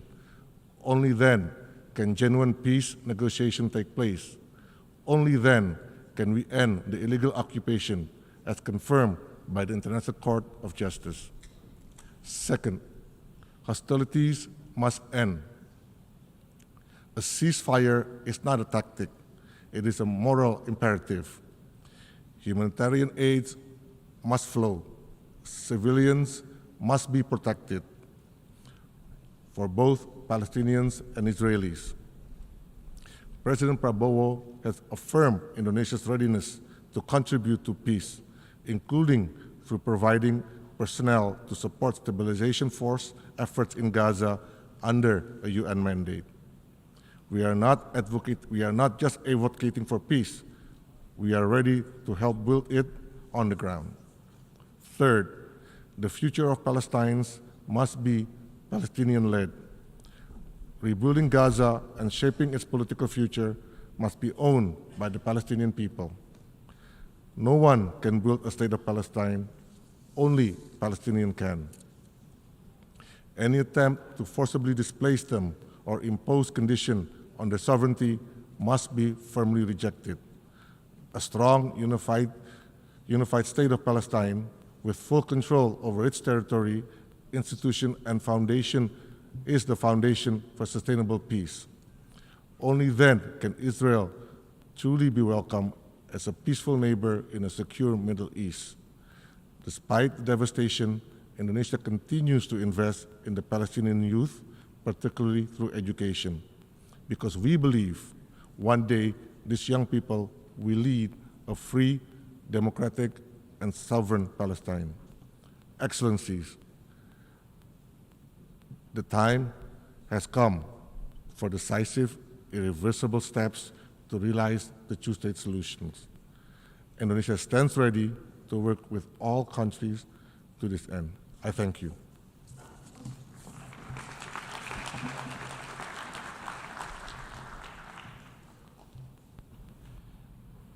Je remercie le vice-ministre des Affaires étrangères de l'Indonésie et je donne maintenant la parole à son Excellence M. David Lammy, secrétaire d'État aux Affaires étrangères, au Commonwealth et au développement du Royaume-Uni.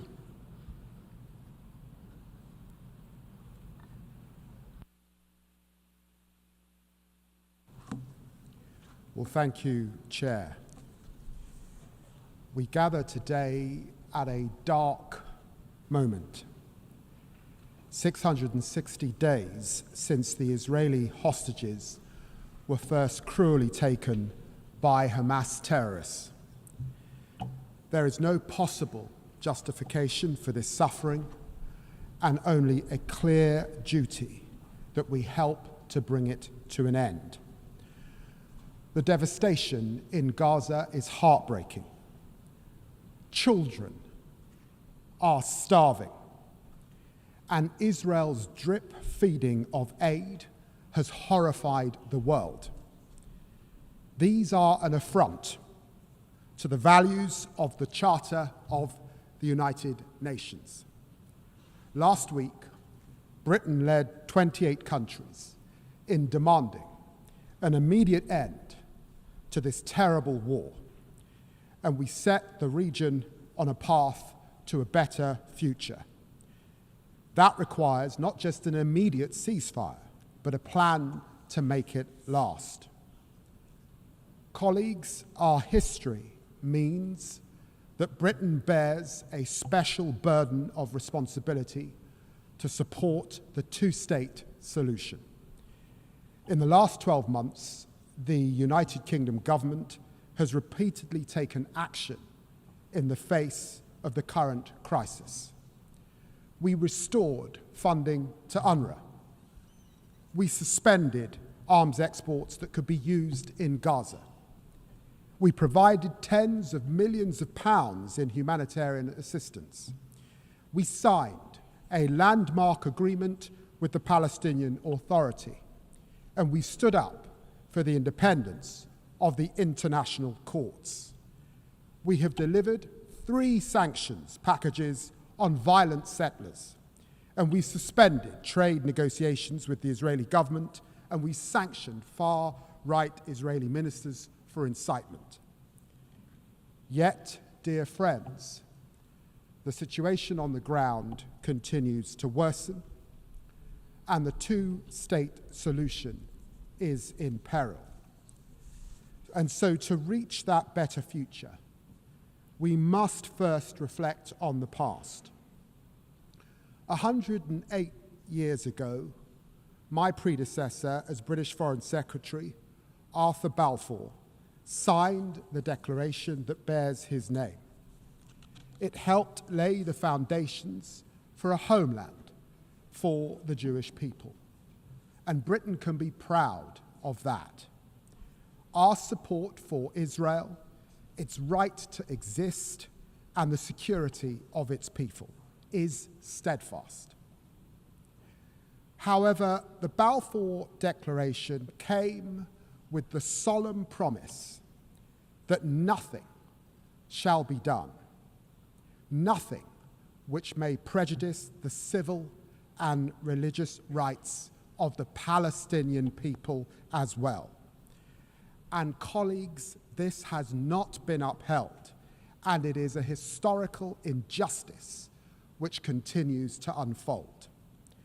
As diplomats and politicians, we have become accustomed to uttering the words, a two-state solution. Countless times, this Assembly and the Security Council has proclaimed that there must be a two-state resolution. Resolution after resolution.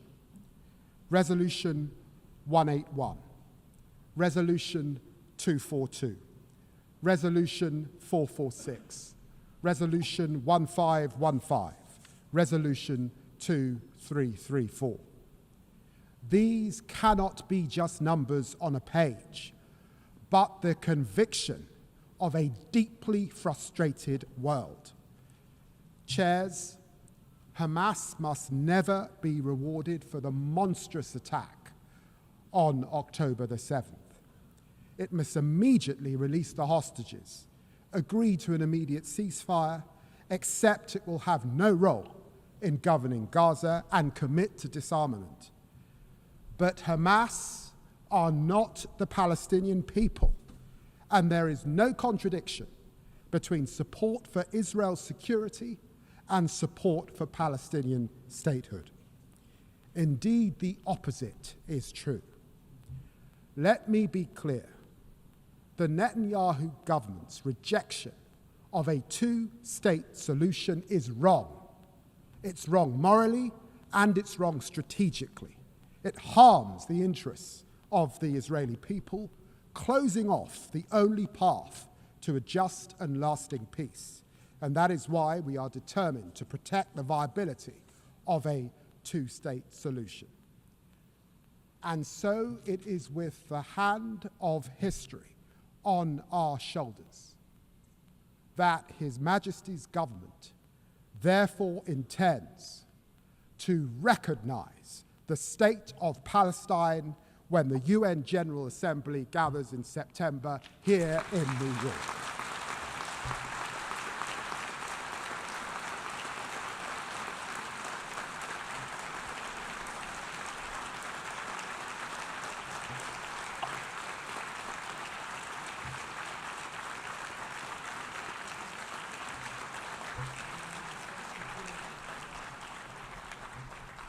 Friends, we will do this unless the Israeli government acts to end the appalling situation in Gaza, ends its military campaign, and commits to a long, sustainable peace based on a two-state solution.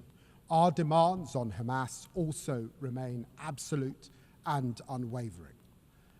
Before the UN General Assembly gathers, we will take stock of how far the parties have come in meeting these steps. No one side will have a veto on recognition through their actions or inactions. But recognition by itself will not change the situation on the ground. That is why we are taking immediate steps as well, like airdropping humanitarian supplies along with our partners in Jordan, getting injured children into British hospitals, and pressing for the resumption of the United Nations humanitarian assistance. We also believe that a lasting ceasefire requires urgent progress on governance and security in Gaza. We are therefore working with allies on a plan for long-term political negotiations and a two-state solution. Chair, there is no better vision for the future of the region than two states. Israelis living within secure borders, recognized and at peace with their neighbors, free from the threat of terrorism, and Palestinians living in their own state in dignity and security, free of occupation. The decades-long conflict between Israelis and Palestinians cannot be managed or contained. It must now be resolved. Britain is ready to play its full and historic part. Thank you very much.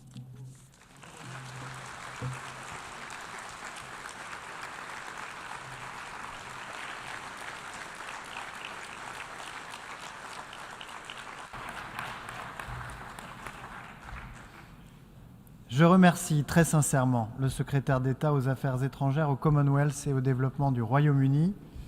Et je donne maintenant la parole à son Excellence Monsieur Nuh Yilmaz, vice-ministre des Affaires étrangères de la Turquie.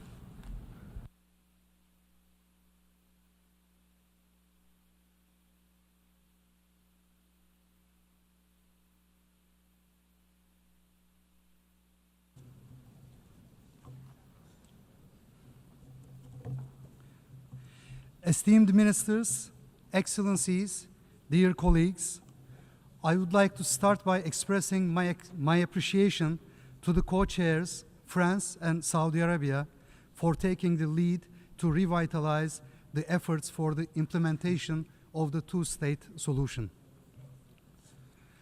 I also express our thanks to our fellow co-chair, Ireland, in the working group on preserving the two-state solution for its close cooperation.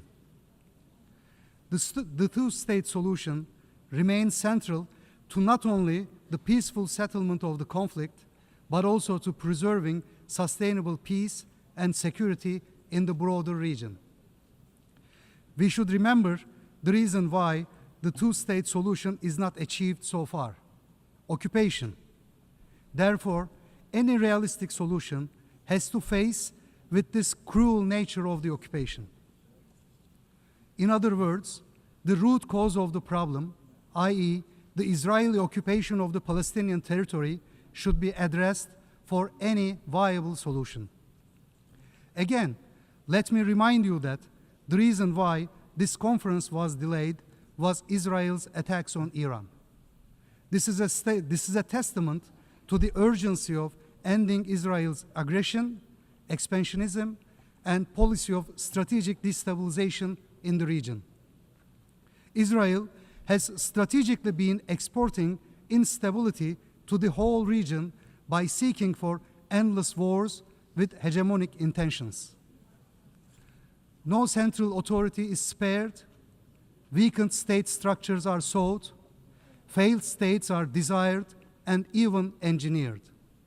That begins and ends with the establishment of a sovereign Palestinian state, based on the 1967 borders with East Jerusalem as its capital. Horrendous images of innocent civilians, children, babies dying from hunger or shootings in Gaza shake all of us. The images that come out of Gaza in the 21st century will haunt humanity for the years to come. The genocide committed by Israel in Gaza is a dark stain on the international order. There are signs that the international order is being adversely affected by the continuation of this genocide. The rules-based international system is being called into question.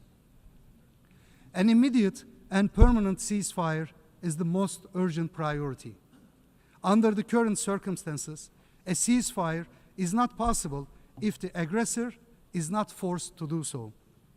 As the international community, we have the obligation to put an end to this man-made human catastrophe. For that, we have to collectively put together more pressure on Israel. For this, the recognition of the state of Palestine is the most imminent step to take by all those who have not yet done so. Within this framework, we welcome all recent moves for recognition. Aside from these urgent political steps, we should also help the Palestinian Authority in capacity building in all possible ways. In parallel to that, reconstruction efforts must be started without delay. The Arab Reconstruction Plan is the only viable plan for the reconstruction of Gaza. Turkey stands ready to contribute actively to these efforts. We stand at a critical moment.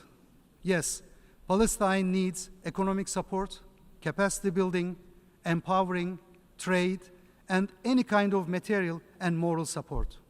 Yet, we must all understand that this is not enough. Palestine needs more.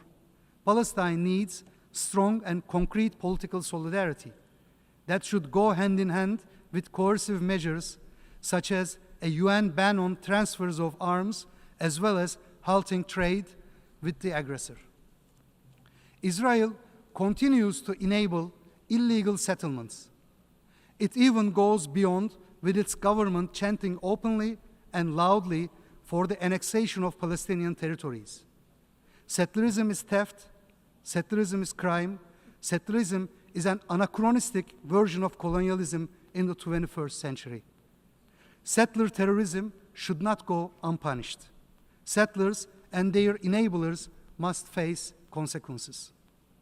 Last but not least, the implementation of the two-state solution requires solid institutions and the protection of Palestinian people. Thus, supporting the Palestinian Authority and preventing Israeli actions aiming to uproot the Palestinian nation from their homeland are crucial for any credible roadmap for Palestinian statehood. Excellencies, with regard to the draft outcome document of our conference, particularly its paragraph 11, Turkey is of the opinion that, based on the decades-long Israeli record, the handover of weapons by the Palestinian armed groups should be closely conditioned to the realization of an independent, sovereign, and contiguous Palestinian state on the 67 borders with East Jerusalem as its capital, or an agreement reached among the Palestinian groups as part of the reconciliation process. But we did not break the silence once again to preserve the unity of the international community. We hope that our concern will be taken into consideration by the member states in their relationships and in the future processes. Turkey will continue its unwavering support for law, justice, and hence the rights of the Palestinian people who are in desperate need of our active and concrete support. Thank you.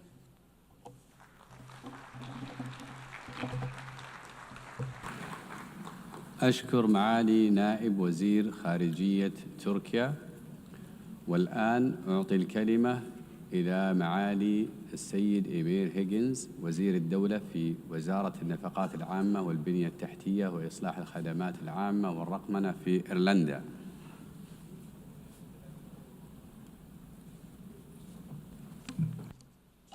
Thank you very much.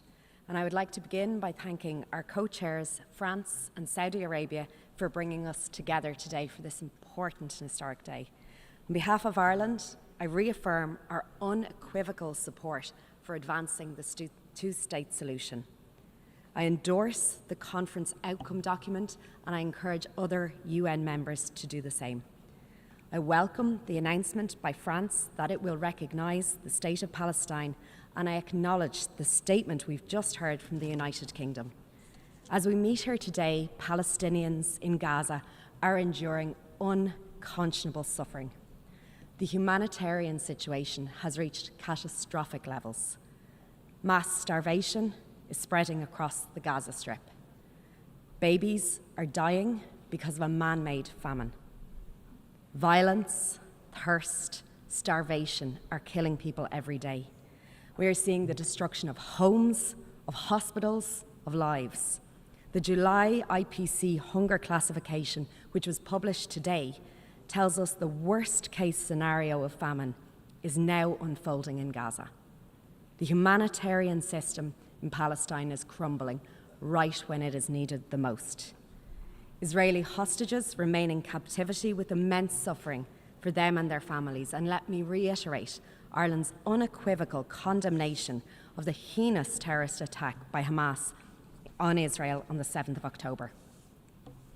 We urgently need to see a ceasefire, and we urgently need to see the release of all hostages. I thank Egypt, Qatar, and the United States for their efforts in securing progress as mediators. There must be an influx of life-saving aid to the people of Gaza. Humanitarian pauses and corridors are long overdue, and they are the bare minimum of what is required. Israel must let aid enter Gaza in sufficient quantities and let the UN and humanitarian organizations do their life-saving work. But instead, people are being killed trying to access aid. Children are starving before our eyes. Aid workers have been killed. This appalling situation shames us all. It is an affront to our common humanity, and it is an affront to the charter of this very organization. For decades, we have known the only path to a just and a lasting solution to the Israeli-Palestine conflict is the two-state solution. Two states, Israel and Palestine, living side by side in peace and in security. But for decades, we've seen collective failure to take collective and meaningful action. Today, to those suffering in Gaza and in the West Bank, the two-state solution must seem out of reach. But it cannot be. It cannot be about the long term. It has to be about the here and now. It has to be about today. And the two-state solution is key to achieving the most urgent goal, securing an immediate and sustainable ceasefire and the release of all hostages. The two-state solution is indispensable because it would deliver long-term peace, stability and security for the region as a whole. It is recognised clearly in the UN Security Council Resolution 2735, which rejects any attempt at demographic or territorial change in the Gaza Strip, including any actions that reduce the territory of Gaza. And it also reaffirms the importance of unifying the Gaza Strip with the West Bank under the Palestinian Authority. And yet, these principles are flouted with total impunity. We cannot stand by. We must demonstrate more clearly that we afford equal value to the security of Israelis and Palestinians. We, the international community, must act. We do not underestimate the difficult journey that lies ahead. In Ireland, we know this from our own experience of overcoming conflict.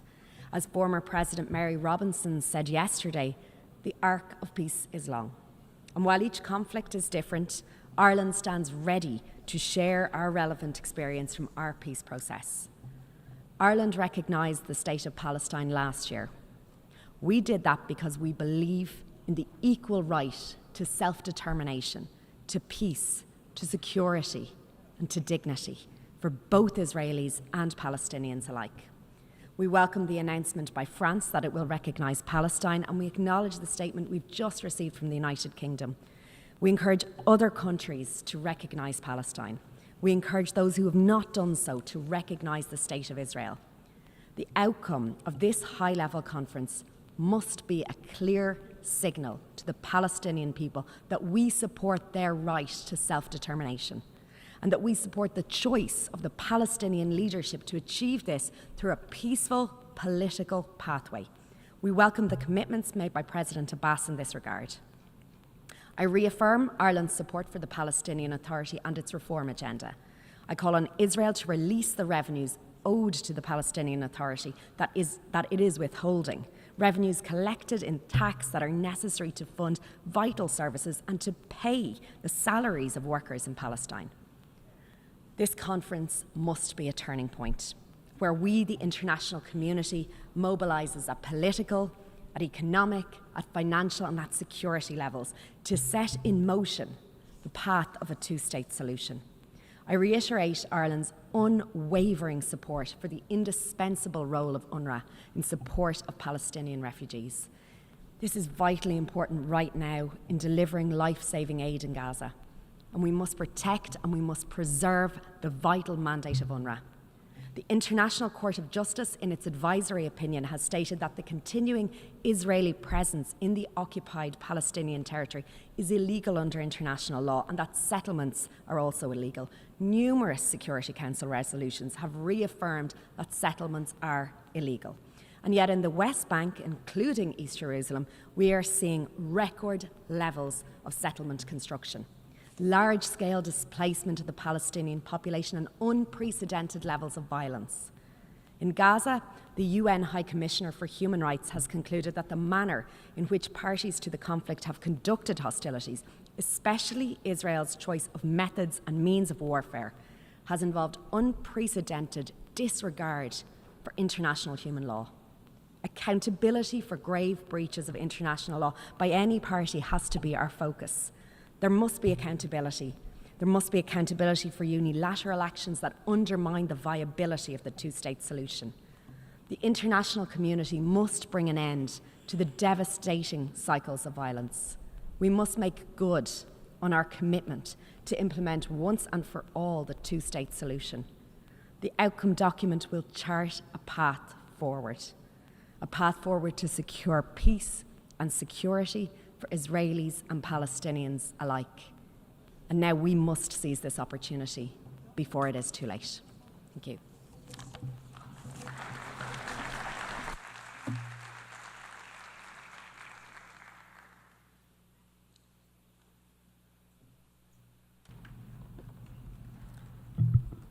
Je remercie la ministre d'État au ministère des Dépenses publiques, de l'infrastructure, de la réforme du service public et de la transition numérique de l'Irlande. Et je donne maintenant la parole à son Excellence Madame Maria Tripodi, sous-secrétaire d'État aux Affaires étrangères et à la coopération internationale de l'Italie.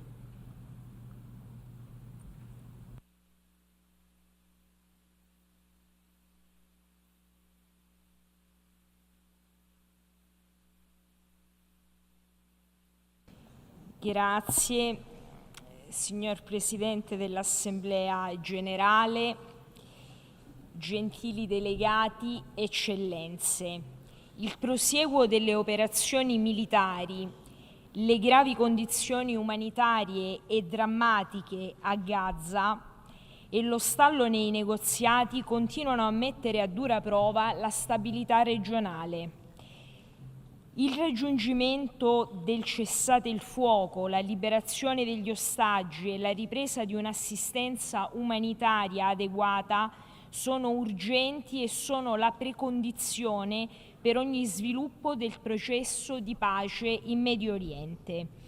Con questa conferenza testimoniamo l'importanza di lavorare al giorno dopo, un giorno dopo basato sulla soluzione a due Stati, che realizzi le aspirazioni e le esigenze di israeliani e palestinesi e che sia foriero di stabilità per l'intera regione, interrompendo il ciclo di violenze che da decenni infiammano il Medio Oriente. Stabilità che deve rappresentare uno degli obiettivi principali della nostra azione come comunità internazionale, per le prospettive di sviluppo e di integrazione a tutti i livelli, economico, sociale, culturale che ne conseguono per la regione.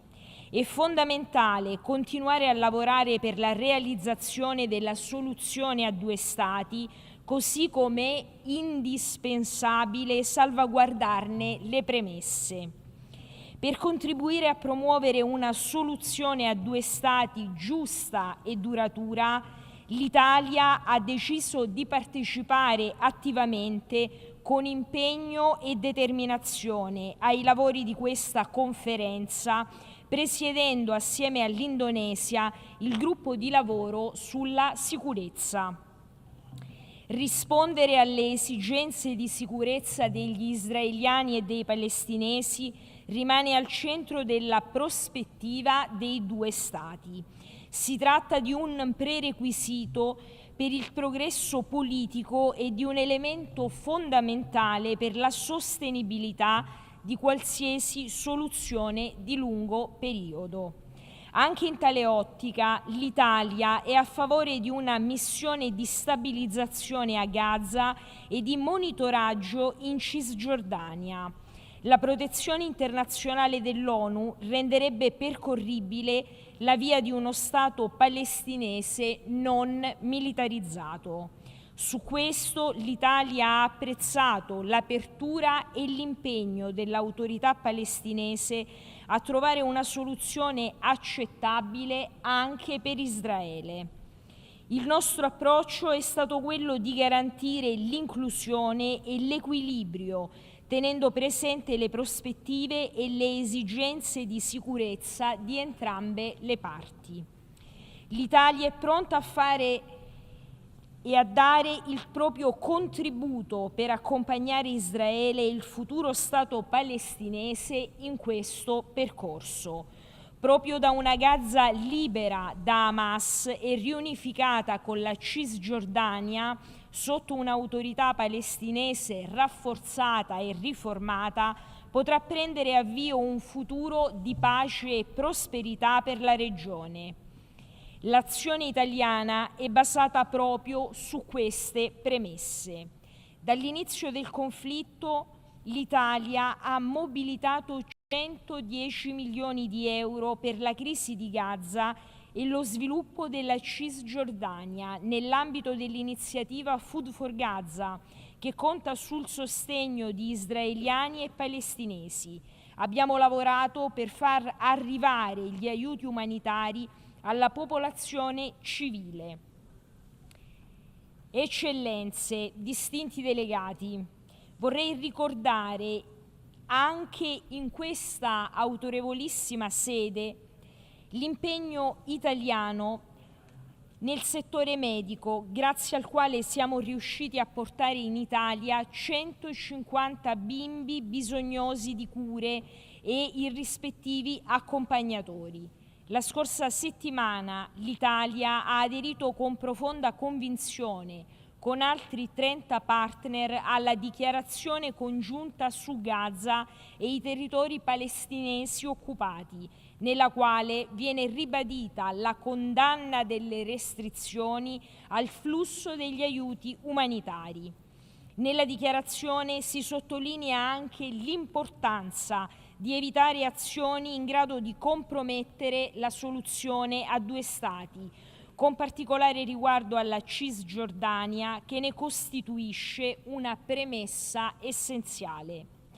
In Cisgiordania i nostri carabinieri sono presenti da decenni per la formazione delle forze di polizia dell'autorità palestinese, il cui consolidamento istituzionale riteniamo essere fondamentale.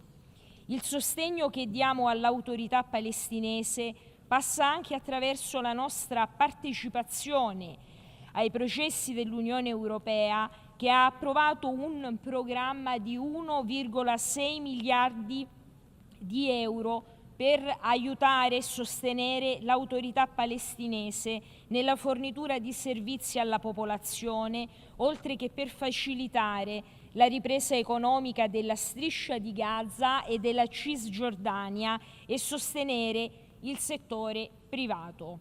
In conclusione, I lavori di questa conferenza ci ricordano che la realizzazione della soluzione a due Stati richiede uno sforzo articolato che deve puntare a costruire la fiducia reciproca tra entrambe le parti, una fiducia che costituisce, a nostro avviso, l'unica reale garanzia per una pace giusta, duratura e stabile. Vi ringrazio.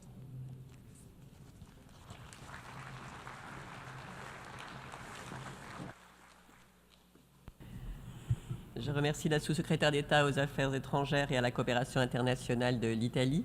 Je donne maintenant la parole à son Excellence Monsieur Florian Hahn, ministre adjoint au ministère fédéral des Affaires étrangères de l'Allemagne.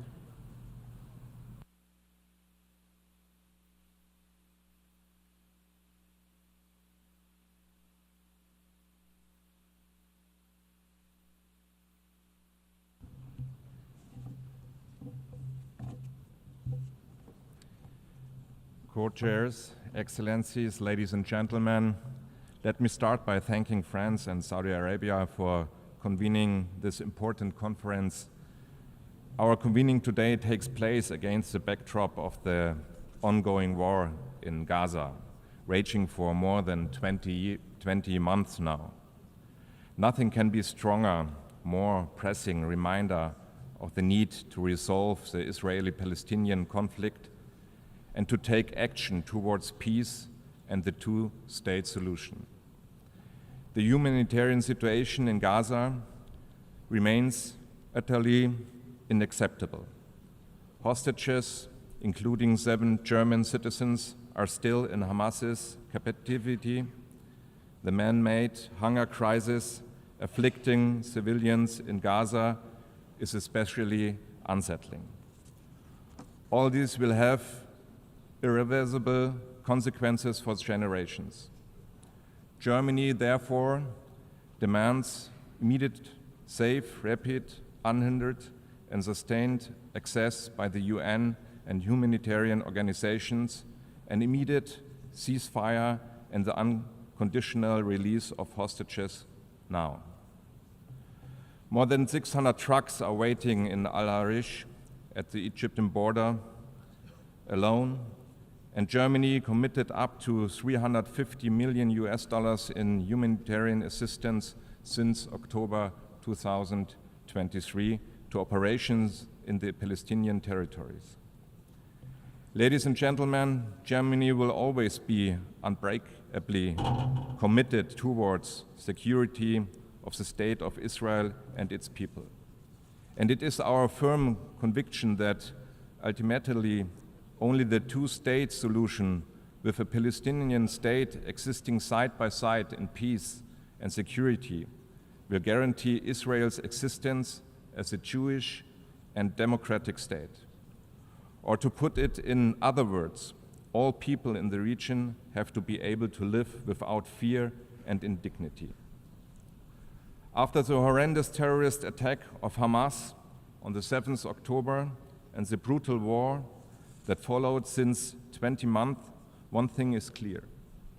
Managing the conflict is not longer an option. We finally need to solve it. The suffering of people has to end. We therefore appreciate that discussions on the day after in Gaza are a key part on this conference. As Germany, we suggest the following. First, Hamas must neither govern Gaza nor be a threat to Israel. For this reason, we stand ready to help providing security by concrete measures, including through EU missions such as UBAM, Rafah, and UPOL COPS, and support to the United States Security Coordinator for Israel and Palestinian Authority. We do this in cash and in kind. Second, we welcome the Arab plan for the day after. Any day after plan needs local Palestinian and Arab ownership. Gaza belongs to the Palestinians and must be rebuilt. Third, we state loud and clear that the Palestinian Authority, as sole legitimate representative of the Palestinian people, must play the key role in the future governance arrangement. For this reason, let me confirm that Germany stands ready to play an important role in the reconstruction of Gaza and supports the international efforts of Egypt and other partners. We are considering to co-convene a reconstruction conference soon after the ceasefire is achieved. Ladies and gentlemen, it is our clear policy to protect the viability of the two-state solution. We push back against any attempt to weaken or destroy it, be it on the ground or in the political sphere. For this reason, three legal arguments in line with long-standing EU positions are key to our policy. First, we do not and will not recognize any changes to the 1967 borders unless agreed upon by the parties. Second, we consider Israeli settlements in the occupied territories unlawful and a serious obstacle to peace. Third, we respect the ICJ's advisory opinion of the 19th July 2024 and act in line with its stipulations. Ultimately, we want to see an independent, democratic, and viable Palestinian state existing side by side in peace and security with Israel. Two remarks. This state needs to be built, not just declared. The building of this state has to be made possible, not impossible. For this reason, we contribute every single day in cash and in kind to building the foundations of the future Palestinian state. First, the total value of our ongoing bilateral development cooperation with the Palestinian Authority amounts to more than $1 billion in total. We work for better institutions, efficient Palestinian municipalities, and improved water services and infrastructure. Second, we strengthen the Palestinian economy through education, vocational training, and the work programs, and we call on Israel to release this tax revenue which belong to the Palestinian Authority under the provisions of the Paris Protocol. Third, we support civil society, peace building, dialogue, and shared society initiatives that pave the way for a better understanding of both societies. Joint narratives for peace are more important than ever. Ladies and gentlemen, even if it seems like a very remote perspective, while there is a war in Gaza and while there are very negative trends in the West Bank, a two-state solution must be negotiated by Israel and the Palestinians. As Germany, we have said to recognize a Palestinian state rather at the end of such negotiations. This is still our position, but we do see that Israeli policies are currently pointing in the opposite direction. This is utterly wrong and not serving Israel's long-term security interests. We therefore urge Israel to engage in the political process for a two-state solution, which is launched with the conference today. This is a way to achieve lasting peace and lasting security. Thank you very much.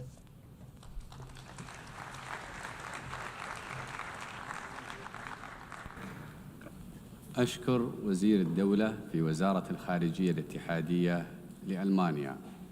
والآن أعطي الكلمة إلى سعادة السيدة مينا لينا ليند نائبة وزير خارجية إستونيا.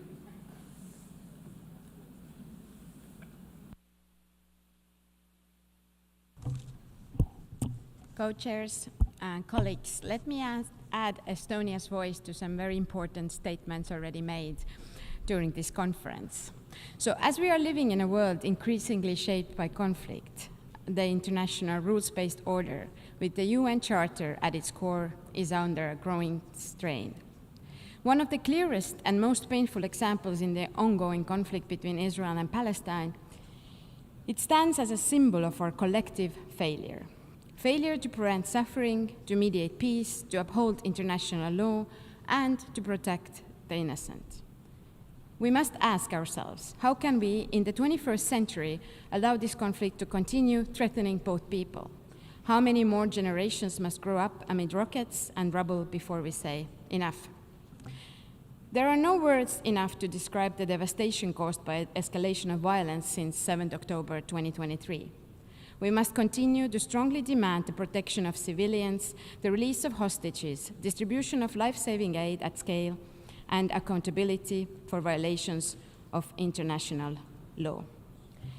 Estonia has consistently worked towards these aims and provided humanitarian assistance through international humanitarian organizations. Ending the devastation in Gaza is not only a political imperative, it is a moral one. To truly end the cycle of violence, we must address its underlying causes. The only comprehensive path forward is the two-state solution, a viable independent Palestine and a secure and recognized Israel. Two peoples living side by side in peace, dignity, and security. This path requires meaningful engagement, courage, and leadership from both Israelis and Palestinians. We need to insist on benefits of dialogue, empower responsible voices, and support those who still believe that peace is possible. It also requires a committed international community. We need honest brokers who are guided by justice and long-term vision. We commend those countries and leaders who have undertaken that task and put in their effort throughout the years. We agree that it is high time to move beyond ideals towards practical implementation of the two-state solution. To this end, Estonia welcomes and supported the convening of this conference and is an active member of the Global Alliance for the Implementation of the Two-State Solution. There have been many valuable ideas on how to accelerate the implementation of the two-state solution, and we are ready to do our part. It has to start today. In order to materialize an independent Palestinian state, we need to strengthen the Palestinian Authority and Palestinian institutions. Estonia is a long-standing supporter of the Palestinian Authority. We have had cooperation in e-governance, helping to build digital services. We have advised Palestinian police through the EU mission and trained Palestinian diplomats at the Estonian Diplomatic School. We will continue to support the Palestinian Authority and its reform agenda. Estonia is also committed donor and partner to UNRWA and will contribute to discussions on the agency's future. The road ahead is difficult, but the alternative, continued violence and despair, is unacceptable. Let us recommit ourselves to peace as a necessity. Let us work to end this war as an act of global responsibility. And let us help bring Israelis and Palestinians together, not just because they deserve peace, but because the world needs it too. Thank you.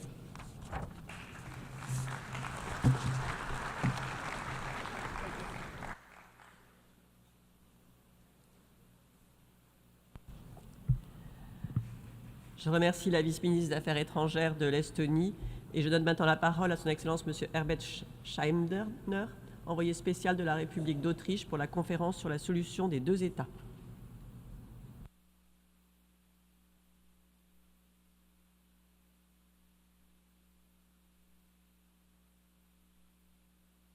Excellencies, distinguished co-chairs, ladies and gentlemen, let me begin by expressing my appreciation to the co-chairs, France and the Kingdom of Saudi Arabia, for the convening of this very important high-level conference.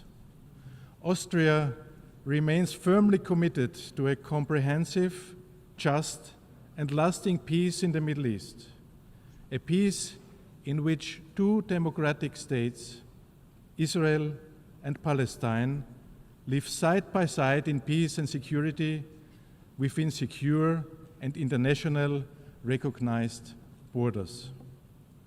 But we are not here to merely reaffirm long-held positions.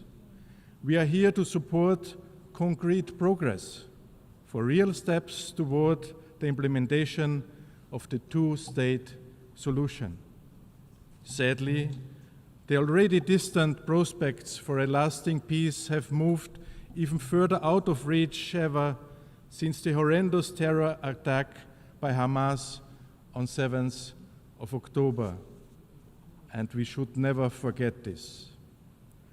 As a first and crucial step towards resuming a credible peace process, the war in Gaza must end right now.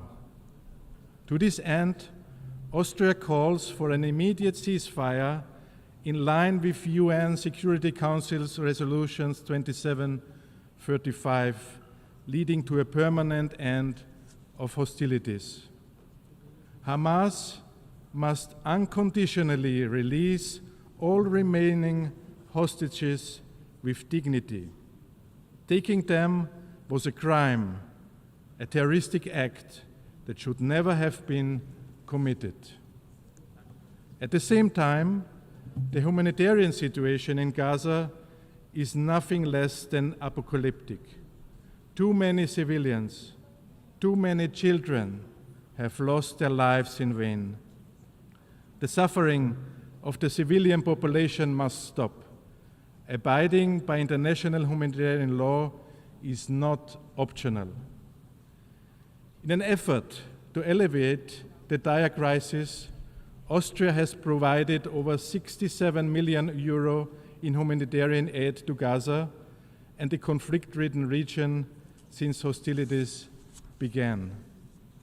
We welcome the understanding reached between the European Union and Israel to significantly improve the distribution of aid and call for its full and swift implementation. Moreover, the United Nations and the ICRC must be fully involved in the distribution of aid, a mechanism that does not comply with the humanitarian principles and puts vulnerable people at risk, defies its own purpose. The reported killing of over 1,000 Palestinians seeking aid is horrifying and unacceptable. Stabilizing both the security and humanitarian situations is a prerequisite for a second phase, the medium-term perspective. This second step is the reconstruction effort and economic support. For us, it's clear. Gaza is and will remain Palestinian. Any calls for displacement or annexation of Palestinian legal land are illegal and will not only lead to more chaos and violence in the region. But the most difficult question remains: how can a pragmatic and realistic governance arrangement be ensured for Gaza under the Palestinian Authority, in which Hamas plays no role and is fully disarmed, posing no threat to Israel? Austria welcomes the initiative of the Arab countries to present a plan for the reconstruction of Gaza. We will continue to support this plan and stand ready to contribute to its financing when the time comes for its implementation. Austria, also via the European Union, will continue to support the Palestinian Authority to help it address its most pressing needs, build international capacities, and implement its reform agenda. A strong Palestinian Authority is also in the interest of Israel. Therefore, we call on Israel to release the legitimate funds of the Palestinian Authority. Finally, on the long-term perspectives for a two-state solution. While this conference is of course an important contribution, a negotiated solution remains the only sustainable path that is in the interest of both parties. Austria therefore calls for the swift resumption of credible negotiations between the parties. Austria continues to support the Palestinian people's right to self-determination and the establishment of a democratic, viable, and continuous Palestinian state. In this regard, Austria will not recognize any changes to the 1967 borders unless agreed by the parties. Austria rejects any unilateral attempts to undermine the prospects for a two-state solution. The expansion of settlements in the occupied Palestinian territories is a clear violation of international law and an obstacle to peace. We demand that Israel holds all construction of additional settlements. The legitimate security concerns of Israel must represent a key consideration of any process leading to a two-state solution. All actors in the region must clearly reject any kind of terrorism. Excellencies, Austria's commitment to peace is unwavering. The international community has a clear role to play to enable, to support, and to hold all parties accountable. You ever can count on Austria to continue to stand always on the side of peace. Thank you very much.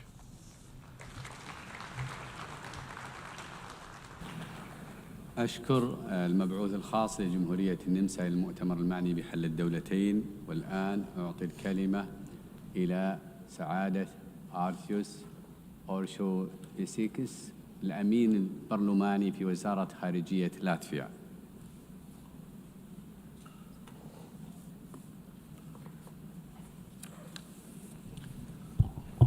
Distinguished participants, ministers, excellencies, ladies and gentlemen. Let me begin by thanking France and the Kingdom of Saudi Arabia for convening this meeting at a critically important time. As a newly elected member of the United Nations Security Council, we are humbled by the responsibility we now share in upholding international peace and security. We approach this role guided by our own history of striving for sovereignty, dignity, and international recognition. Our experience is at the foundation of our belief that we can work together and make the two-state solution a reality. We have been striving for peace in the Middle East for several decades, and the current crisis, triggered by the brutal terror attacks of Hamas against Israel, is a testament to the necessity for a political horizon that can guarantee the security of both Israel and the Palestinians. More than 1,000 civilians killed in Israel during and after 7th of October of 2023, and almost 60,000 victims in Gaza are proof that the status quo is not sustainable. It is vital not to permit Hamas terrorists and other radical groups to hijack the Palestinian cause. Therefore, Latvia joins the international community in calling for immediate release of all hostages without preconditions, immediate return to the ceasefire, and ensuring supplying humanitarian aid at scale. Unfortunately, humanitarian situation in Gaza continues to spiral. Reports about civilian killings in Gaza while attempting to receive humanitarian assistance are deeply worrying and require immediate and independent investigation. Therefore, all efforts to expand humanitarian access to Gaza must be implemented swiftly and fully. The current crisis cements Latvia's firm belief that the only path to sustainable peace is through upholding international law, including international humanitarian law and the principles of UN Charter, in the Middle East and in other ongoing wars around the globe. We can build upon the Peace Day effort, expanding its focus beyond the day after to formulate concrete steps that will lead to the lasting solution. Meanwhile, it is essential to provide political and practical support for the legitimate Palestinian authorities, which the European Union, including Latvia, has strived to do for many decades. This should bolster the standing of Palestinian representation in potential peace talks and prepare the way for democratic elections in Palestine that should result in a government that has a strong mandate for negotiations towards a lasting, peaceful settlement. And in this regard, we welcome the intention of President Abbas to hold elections for a new Palestinian National Council before the end of the year. Latvia believes that the two-state solution must not be only a slogan. It must be a common goal for both sides and also for international community. Two-state solution also means recognizing Israel's right to exist as a state, and it is also a name that leads to mutual recognition and practical guarantees for both sides, because the alternative is further cycles of more destructive violence and radicalization. So let me take the opportunity to welcome the current conference once again as a crucial step towards building a roadmap that leads to the realization of the two-state solution. This should lead to direct negotiations guided by international law and relevant United Nations Security Council resolutions, resulting in two states living side by side in peace and security. Thank you.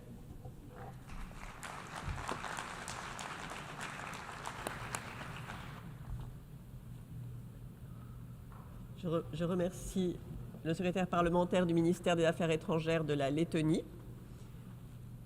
Nous sommes maintenant arrivés au terme du temps qui nous est imparti pour cette séance du débat général. Le débat se poursuivra cet après-midi à 15 h